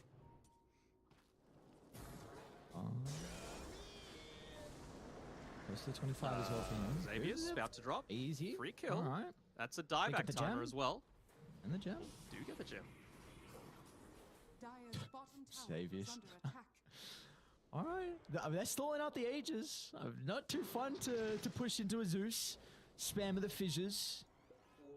Even honestly, the Batrider with this level 20 talent is a big issue as well. And if he can ever get to that late stage of the 25, then it's very difficult with the spam. So they're not going to be able to crack the high ground with this Aegis. 50 seconds left. So it's just up to them now to try and get as much farm as they possibly can. Lelouch, he went the Rolling Thunder cooldown for the level 25 talent. We see the PL as well. He's already had his for quite some time, but the Doppelganger's cooldown. So it's just up to them to be able to work towards their next set of items. But are they ever going to reach max capacity here? In particular, PL, 7-0 and 10, 34,000 net worth. What can he How much bigger could the man get? I mean, he's got a Blood Thought. He's got a Nullifier in his backpack. You know, like, it feels like he's pretty much max capacity at the moment. I guess, what, Scepter, Moonshard into Roots of Travel, probably for Natsumi. Like you said. We're really splitting hairs there. If we're really like saying like he's not full slotted yet, then that's probably what's going to be next on the cards for Mr. Natsumi's. There we go. Third Aegis is soon to expire. T1, they're trying to set up on the top side lane, but nice read once again from Lelouch. He's going to look to jump out, so that also gives Arna the level 25. He did go for the meld hit bash. Okay, very interesting. Bottom lane, TOPSON. Forces in. It's, oh no, they cut the Batrider as well, so they can't get to break. They won't be able to cancel the black holes again. Onto 2 goes the ultimate for the instant use of the buyback. T1, they need to get something out of the TOPSON buyback, but they're retreating. Instead, Cuckoo is out to the left. The lasso drag back with Arna nearby. They'll bring down Lelouch, and Aeon Disc will only delay it. So we're 1 for 1. The pop refresher. Oh, Force has got another black hole. This might catch them off guard. Yeah, they're still clumping up. Not close enough that they're all going to get caught in the same black hole, but they want to make sure that they're able to take this team fight. This is one of the few instances where they've actually had the outnumber. Xavier's, he's still playing pretty fearlessly. Looking to place that super deep observer ward. Try and find the pick off. TOPSON would be the absolute dream. Then they would have nothing to stop this Phantom Lancer at all. Cuckoo's positioning, however, is going to be able to scout them out. Kind of big that Force's Aeon Disc got popped. A bit more difficult now for him to be able to position throughout the fights. Just go for the smoke again. They want to make this happen. They want to try and invade. Go for the full wraparound. They should know that they're playing around. Immediate ping saying, get the hell out of here. We don't want to be able to give them a way to be able to come back into this game. Whitemon, you're very far on the front line. Same with Arna. They'll get the instance onto the real Phantom Lancer, but the chain control's not going to be there as he moves over to the right side with the Echo Slam now. They're trying to target him down, but the black hole of a lifetime! Force, where's the damage though? Natsumi's going to try and turn it back around. A Doppelganger targeting down Arna. now. They've got the real TA. They gotta get on TOPSON. TOPSON. The kill. Banana's gonna buy back. He's gonna try and rejoin the fight, but it might be too late as Natsumi's too far. They don't have the answers to the PL, as now they can look to clean up. Arna brought back, and he might be sent to the grave for the final time this game. But Fisher buying some valuable seconds, but they'll toss him back into the middle of the team fight as Natsumi's locked onto his target. Arna's gone. No Ultra. TOPSON as well. And look at Lelouch. It might be a rampage, and you bet it is. Natsumi, give him the double rampage, and that'll be it. What a team fight to send Polaris to the grand finals and get their rematch against Talon. Oh my. So close, yet so far, so many times. They've always seemed to be the bridesmaids, Polaris, but this time around, still no emotion. You just knocked out T1 of these qualifiers, my guys, and, well, they're looking just composed, cool, calm, collected, and Force, he gets the shoulder rub. It is all on the back of him. Understandably, T1, they're feeling a little bit deflated right now, but what a performance coming through. From the draft, that was a clear as draft victory as I've seen in quite some time. The lanes were always set up for success. You let through this Enigma, and then you show why you do not let Force have this hero. First phase banned consistently. The one time Polaris have that first pick, and they take full advantage. Yeah, I feel like it's just going to be completely different. Grand finals, doesn't matter how many games we go, there is no Enigma getting picked up from Force. You said it perfectly. The amount of times this guy just got multi-man black holes was incredible. What a performance from him. Polaris being able to knock T1 out of contention.